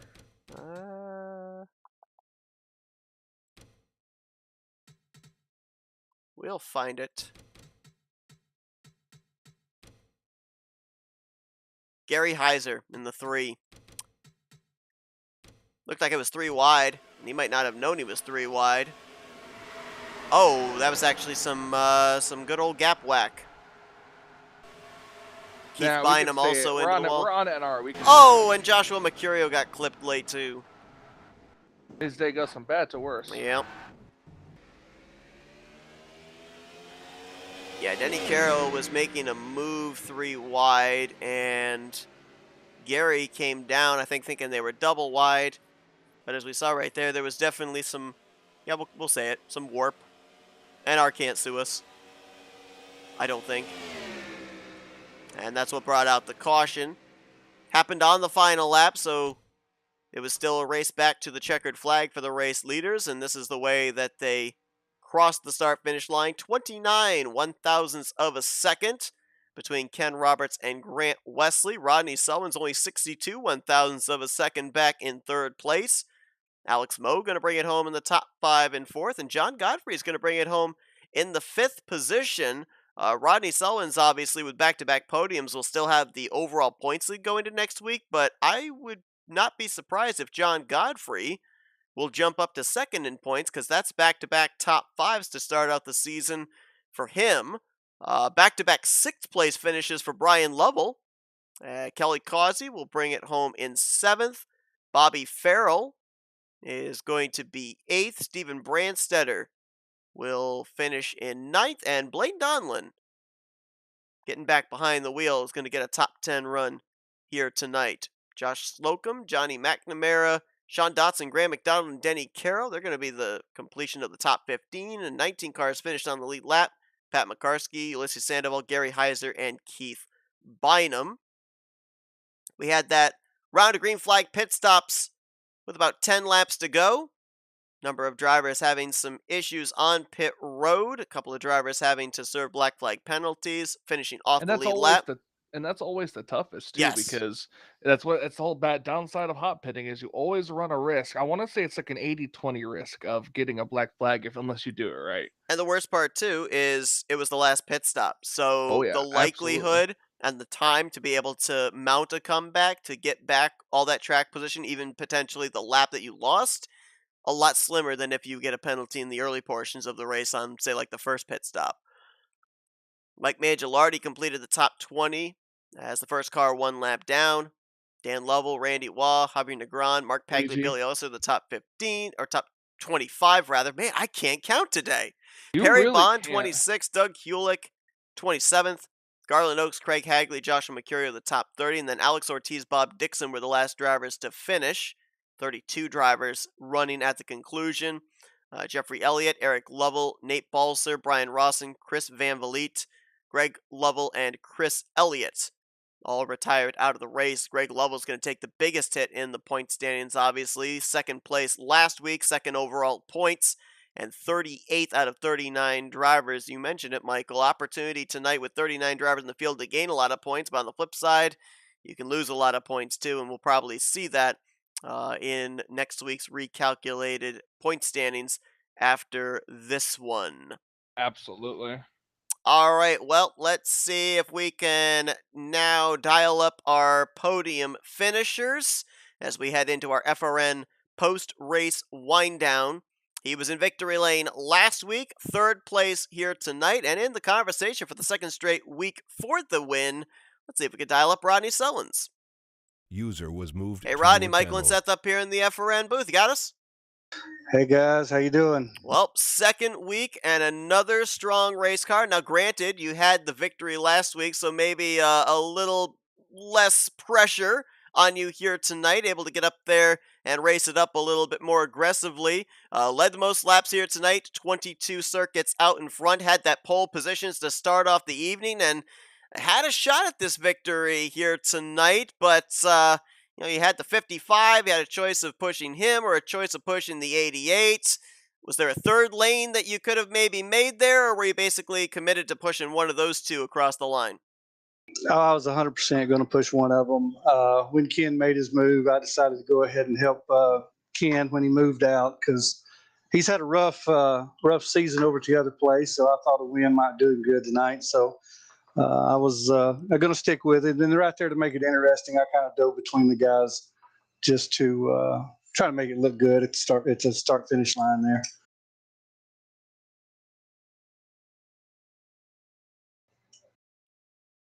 Oh, I don't know if Michael's actually there. All right, so started on the pole position, up front pretty much all night. I don't think, I'd have to go back and look. I don't think he fell out of the top 5 this entire race. And on some occasions, he is here. All right. Sorry, I had a brief mic problem. I Oh, apologize okay. for that, Rodney. Yeah, some wires came unplugged. But yeah, I don't mean to cut you off here, Seth. Yes, you do, but go ahead. But yeah, actually, you're right. I do 100%. But Rodney, yeah, it was quite a showing out there, man. I mistook you for being able to grab the pole last week and then getting the win here, but I was actually mistaken on that one. But yeah, man, you're close up near the front here. What was the strategy coming from the pole of all places to get through your 66 laps? Well, ironically, or well, I guess not ironically, but I like to qualify about 4th or 5th, so you get that good run out of pit road. But my qualifying lap, as it was going on, and even after it was over with, the guys were, congratulating me. I was like, man, it just felt so good. I can't explain it. It turned. Everything was perfect. That's the fastest qualifying lap I believe I've ever turned at Talladega BSR, Talladega Nights track. So I was surprised. Wasn't expecting it. Just wanted to have a good night and run up front and get some points, and try to keep padding what I've got started here. And it worked out. I knew that last green flag pit stop because I was pitting with Grant and of course Ken and Kelly. And I knew they were kind of qualified up front, so they were probably going to beat me out of the pits, and sure enough, did, and that was fine. My goal wasn't to win tonight; it was just to gather points. Well, gather points you definitely have. Definitely still going to be the overall points that you're heading into next week. But we know in super speedway racing, usually nowhere is safe. Even in battling for the lead here tonight, you had the 56 hitting you in the right side door in that big wreck that we had around the midway portion of this race. But I mean, how important is it to you as far as that starting track position, a good qualifying effort to at least try and be ahead of all of the mayhem, not get swept up into it? Well, that's the goal of qualifying good, is to try to get up front. So you hope to miss the wrecks that happen. And occasionally, like tonight, one does happen up front. It looked like maybe I don't know if it was bumper grab or just a bad timed bump that I guess took Jeffrey out of the race, at least enough so he wasn't as competitive. But yeah, I seen that happen, and I just turned left there and tried, and basically crossed my fingers and hope I made it through. And everything turned out pretty good for us. I know everybody behind us, there was a pretty big pile up, but that's the goal, of qualifying up front, is just to try to avoid as much as you can, being up there. Well, qualified up front and finished up front, back-to-back podiums to start out the season. 6 more regular season races left to go as you look to stay atop the regular season point standings as well. Rodney, congratulations on the great run tonight. Before I let you go, the floor is yours for thank you, sponsors, and shoutouts. Thank you, Seth, Michael, FRN, of course. Thank you, guys. I look so forward to watching your broadcast. I can't wait to go back and watch this one. I hope it was exciting. I know you guys made it exciting either way. Jeffrey, Chris Elliott, the Elliott brothers, thank them for Talladega Nights, the league here, the series. I like to run it whenever I can.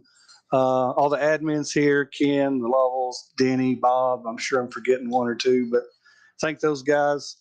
Black Rifle Coffee, Rockin' Brews, Chevrolet Camaro ZL1s. They are a pretty fast little car. Say hello to my dad. I don't think he's watching right now, but I think he'll watch it probably tomorrow. Thank you, guys. Congratulations to Ken and Grant for their podium finishes. Good job, guys. Third place run off his checkered flag last week. Rodney Sullivan's back-to-back podium finishes here to start off Season 5 of the Shake and Bake Series. Congratulations once again on the good run. Best of luck next week as you look to continue this consistent run.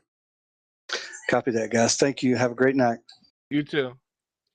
All right, let's see if we can get our second place finisher here tonight, Grant Wesley. Grant, Michael, and Seth up here in the FRM booth. You got us? Yeah, I got you guys. All right, so I wanted to go on record publicly. I spared you the commentator's curse. I did not mention your connection problems here tonight. So, oh, thank goodness. I mean, as much as he wanted to. Chris mentioned it in the comments. I acknowledged it kind of, but I didn't actually mention it. So I spared you the commentator's curse because I actually caused one of those yellows, as people pointed out. But nonetheless, second place tonight, almost got that victory. What more could you have done to keep the 55 at bay? Because it looked like there was an opportunity. Maybe you could have moved up, maybe pinched him, blocked his momentum a little bit there. I mean, was there any type of a scenario there, or was it just hope that maybe the 38 came back down, or you could pick up a drafting partner late? I probably could have door banged him there in the tri-oval. But no, man, Ken, he's such a great guy.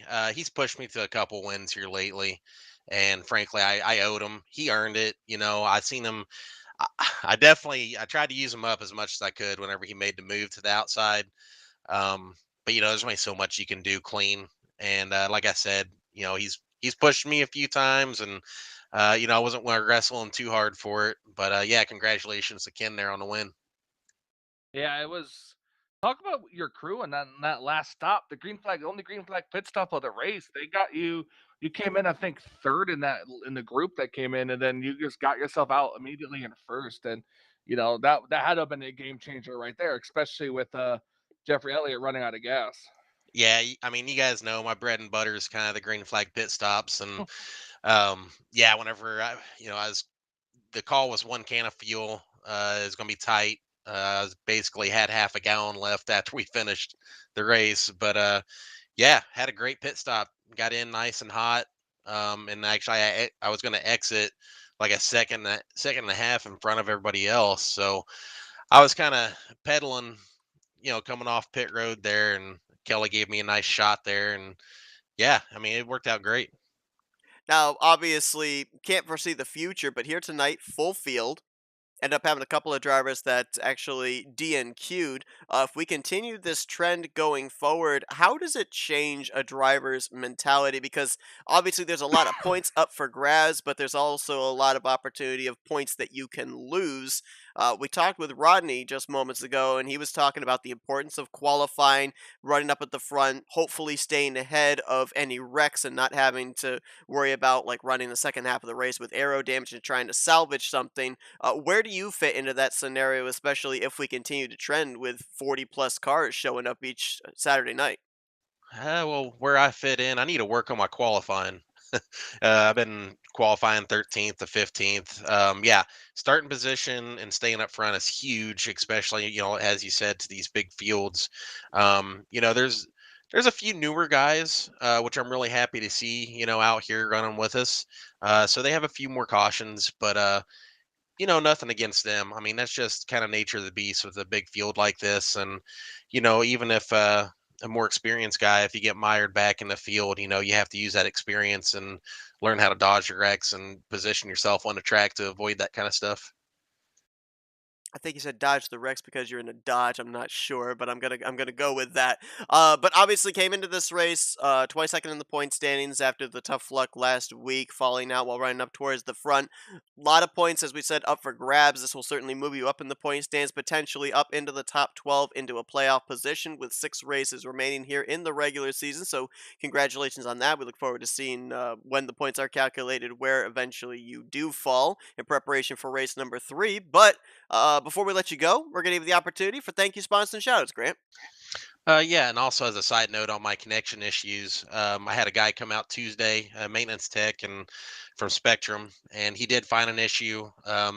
Basically my entire internet's been replaced, like on my household, but the issue's up the hill from my house at the source of my internet.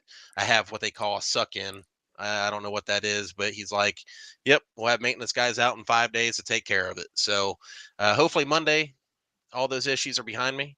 But yeah, I'd like to thank the owners here. Jeff Elliott. Thank the admins. Chris Elliott, the Levels, Ken Robert. Like to thank you guys for doing a broadcast here on Saturdays. Man, it's so cool to race on Flatout Racing Network. I'd like to thank my teammates with XFM, my friends and family for watching, and my girlfriend Brittany. I'll be generous. I'll give 50-50 credit to the Spectrum guy for you not having connection problems tonight. But Grant Wesley, second place here this evening. Great 50, points 50 tonight. credit. Wow. I'm a generous man. But second place tonight for Grant Wesley. Congratulations on the great run, Grant, and best of luck next week. Maybe you can get that one position better, and we'll be talking to you in Victory Lane. Yep, looking forward to it. Thanks. And user was moved. Let's go down to Victory Lane. Tonight's race winner, the driver of the number 55, Ken Roberts. User was moved. Hey, Ken, Michael Lizeth up here in the FRM broadcast booth. You got us? Yeah, I gotcha. I'll tell you what, we were wondering, when does he make the move? If he makes the move, does somebody go with him? Both of those questions were answered off of turn 4. You edge out Grant to be able to pick up this victory. Had some hard luck last week, came into this race outside of the playoff grid, but now this should have you solidly into the postseason. Last week I mentioned this to Rodney with that early victory, how much of a load it is off his shoulders. I'm going to ask you the same thing. I mean, still 6 races left to go. Anything can happen, but you've got that win in the bank, so how good does that feel? Oh, it feels really good. get them early. As a fun race. Was up front a lot tonight, and it was kind of funny. We were when we come out from that last pit stop. Um, the crew chief said something about having a problem with the fuel or the fuel getting in the car or so. I don't know what it was he was saying. And we come out, and I was with Grant and Causey and Solons, and I was like, I'm in good company, and we're taking off, and I look down, and I'm like, oh no, I didn't get enough gas in the car. So I was trying to pedal it, that whole time, and then going down the back straightaway, the fuel light came on, and then we got to caution, and I'm like, well, I'm just going to I'll take a stab at it, and I jumped outside of Grant, and Rodney went with me, and was lucky to get by him. But that's why I run out of gas. They had to push me to the start finish line, and I didn't have nothing for a burnout. That would make sense. That would explain why we saw the pushing and then the random teleport to victory lane. But yeah, it was. Excuse me. It was a really good race out there. A couple cautions early on, especially right around pit stop time, give or take in the middle of a run there. I mean, with all the cautions coming out, how much did your strategy change?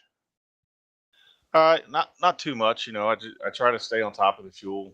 Get gas when you can and tires when you need them. That kind of stuff. But yeah, he's lucky to stay out front most of the night. So it does play a strategy. And you see the guys going in, and trying to top off and stuff. And you worry about those guys, because those guys have got an extra lap or two.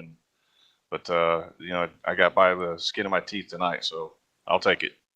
I got one more question before Okay, Seth takes go ahead. over. Yep. Seth, who was this is something we haven't seen a lot of on FRN, especially on these RTG races and the Tally Challenge races. At one point we saw, who was it, Seth? Craig Somebody who Hagley, just 82. Craig Hagley just seemed like he just blew a tire and just went straight up into the outside wall. Did you have any knowledge of that to let us know what exactly happened? I just heard that he did, and I was like, did he say he blew a tire? Because that's kind of uncommon, I think. Yeah, But, that's what we were shocked about too, because I can't remember the last time I've seen a driver blow a tire at a super speedway race.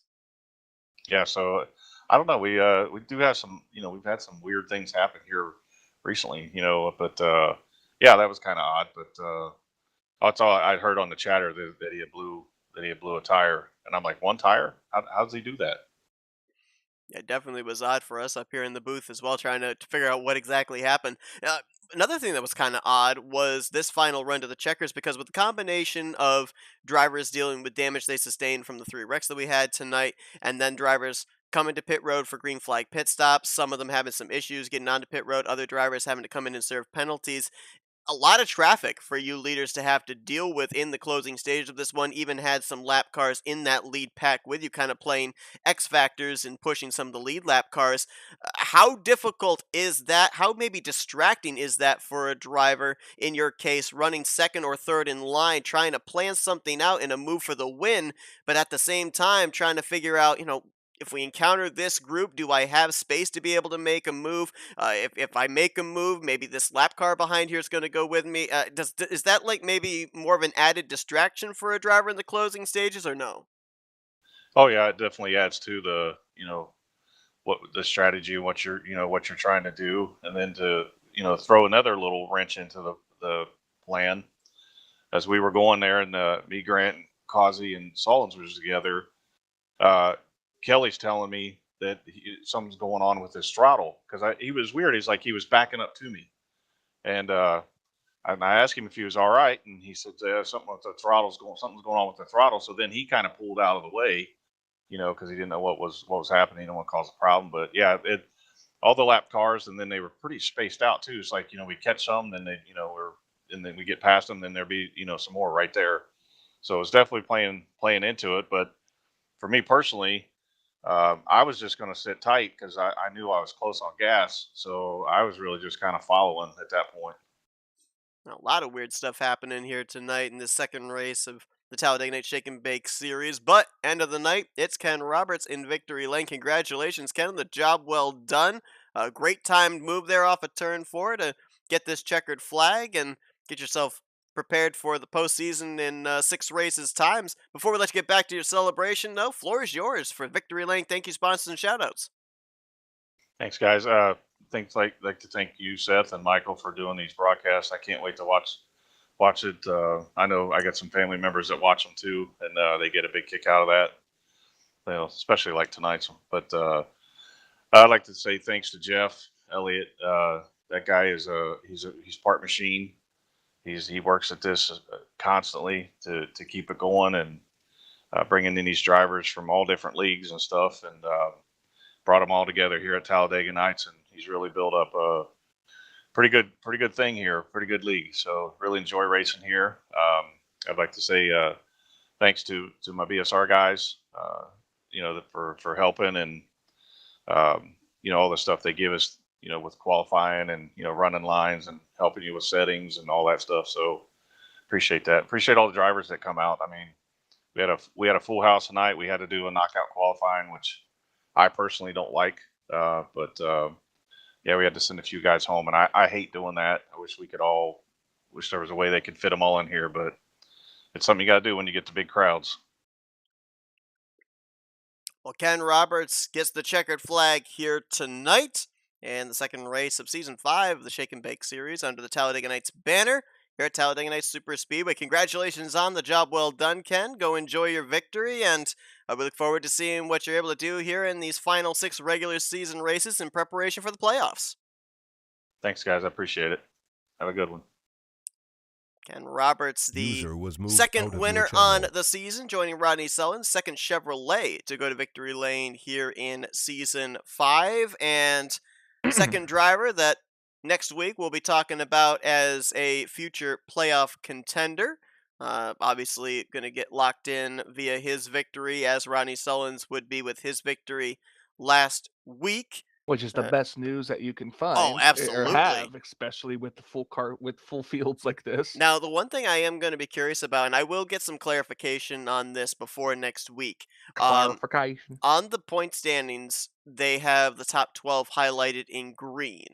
I'm not certain if there's a scenario where if a driver has a win and is outside the top 12 in points, if they will still advance into the playoffs or not. I don't know if you actually have to be in the top 12 in points. I will get that information next week, so that way we actually have at least a clear idea of what the scenario is to make it into the playoffs. But as of right now, I think even with the victory tonight, Ken Roberts will advance into the top 12 in overall point standings. He was 17th in points coming to this one. He was only 19 points behind the cut line, and they work with the classic point system, not the current point system of like 1 point per position. So you can actually gain a lot more spots in the point standings with the classic point system, especially this early in the season, and especially with the fact that we had 39 drivers in the field here tonight. So there's no doubt in my mind Ken will be up in the top 12 in points, as will Rodney Sullins, but I will find out if you have to be in the top 12 or not for a playoff position, even if you have found victory lane. But it's also going to be interesting to see, some drivers that were that struggled last week, did not get the finishes they were looking for, ran well tonight, finished well. Other drivers like Greg Lovell, who was second in points coming tonight, was one of the first retirees out of the race. He's going to take a bit of a tumble in the point standings. It will be interesting to see how much shifting there is of drivers moving in and drivers falling out of the top 12 this early on in the season. And I think next week it's going to be the same thing, because still going to be very young into Season 5. And if we get another big field like we had here tonight, a full field, like you said, there's going to be a lot more points on the table, and I think going to put even more stress on the drivers that are not Rodney Sullins and Ken Roberts of trying to find victory lane, get that automatic ticket into the postseason. Absolutely. Well, we appreciate everybody. It's going to be interesting to watch, too. It is. It definitely is. And we appreciate everybody that tuned in and watched here tonight. Hope you guys enjoyed our coverage, professional or otherwise, during the course of this one. If you did, we really appreciate it if you gave this broadcast video a like on YouTube. If you're not already, subscribe, and if you're on your phone, you can hit the bell to be notified when we go live. Next time we'll be coming to you be next Thursday night. We continue on the playoffs for Talladega Challenge under the Rolling Thunder Gaming banner. They are getting close to the end of their season. We are now into the round of 8, getting ready for the first race of the round of 8. So it could be interesting to see if maybe someone punches their ticket into the final 4 in that one. And then the following Saturday, 1 week from tonight, we're right back here for race number 3 of season 5 of the Talladega Nights Shake and Bake series from Talladega Nights Super Speedway. Who will join Rodney Sullins and Ken Roberts as a winner, or could either one of those drivers find victory lane for a second time this season? We'll have to wait and find out. Green flag for that would be at 9:15 p.m. Eastern Standard Time next Saturday night. Well, Michael, another wild one here for Talladega Nights. Another wild finish, back-to-back photo finishes here to start out the season, and I appreciate you joining me up here in the booth for this one. Oh yeah, absolutely. It was very fun. Can't wait for the next one, honestly. This is getting pretty fun. Absolutely. Join us next Saturday night, next week, for another great race here for Talladega Nights, and to find out if Joshua Mercurio can hot pit. Jury's still out, and Michael is still skeptical. But until then, for Michael Norman, I'm Seth Cole. Enjoy the rest of your Saturday night as you've been watching another broadcast courtesy of FRN, the Flatout Racing Network. This broadcast is the copyrighted work of Flatout Racing Network and may not be rebroadcast, retranslated, or used in any form without the express written consent of Flatout Racing Network and iRacing.com Motorsports Simulations. Flatout Racing Network would like to thank you for your support, and we hope you enjoyed tonight's broadcast.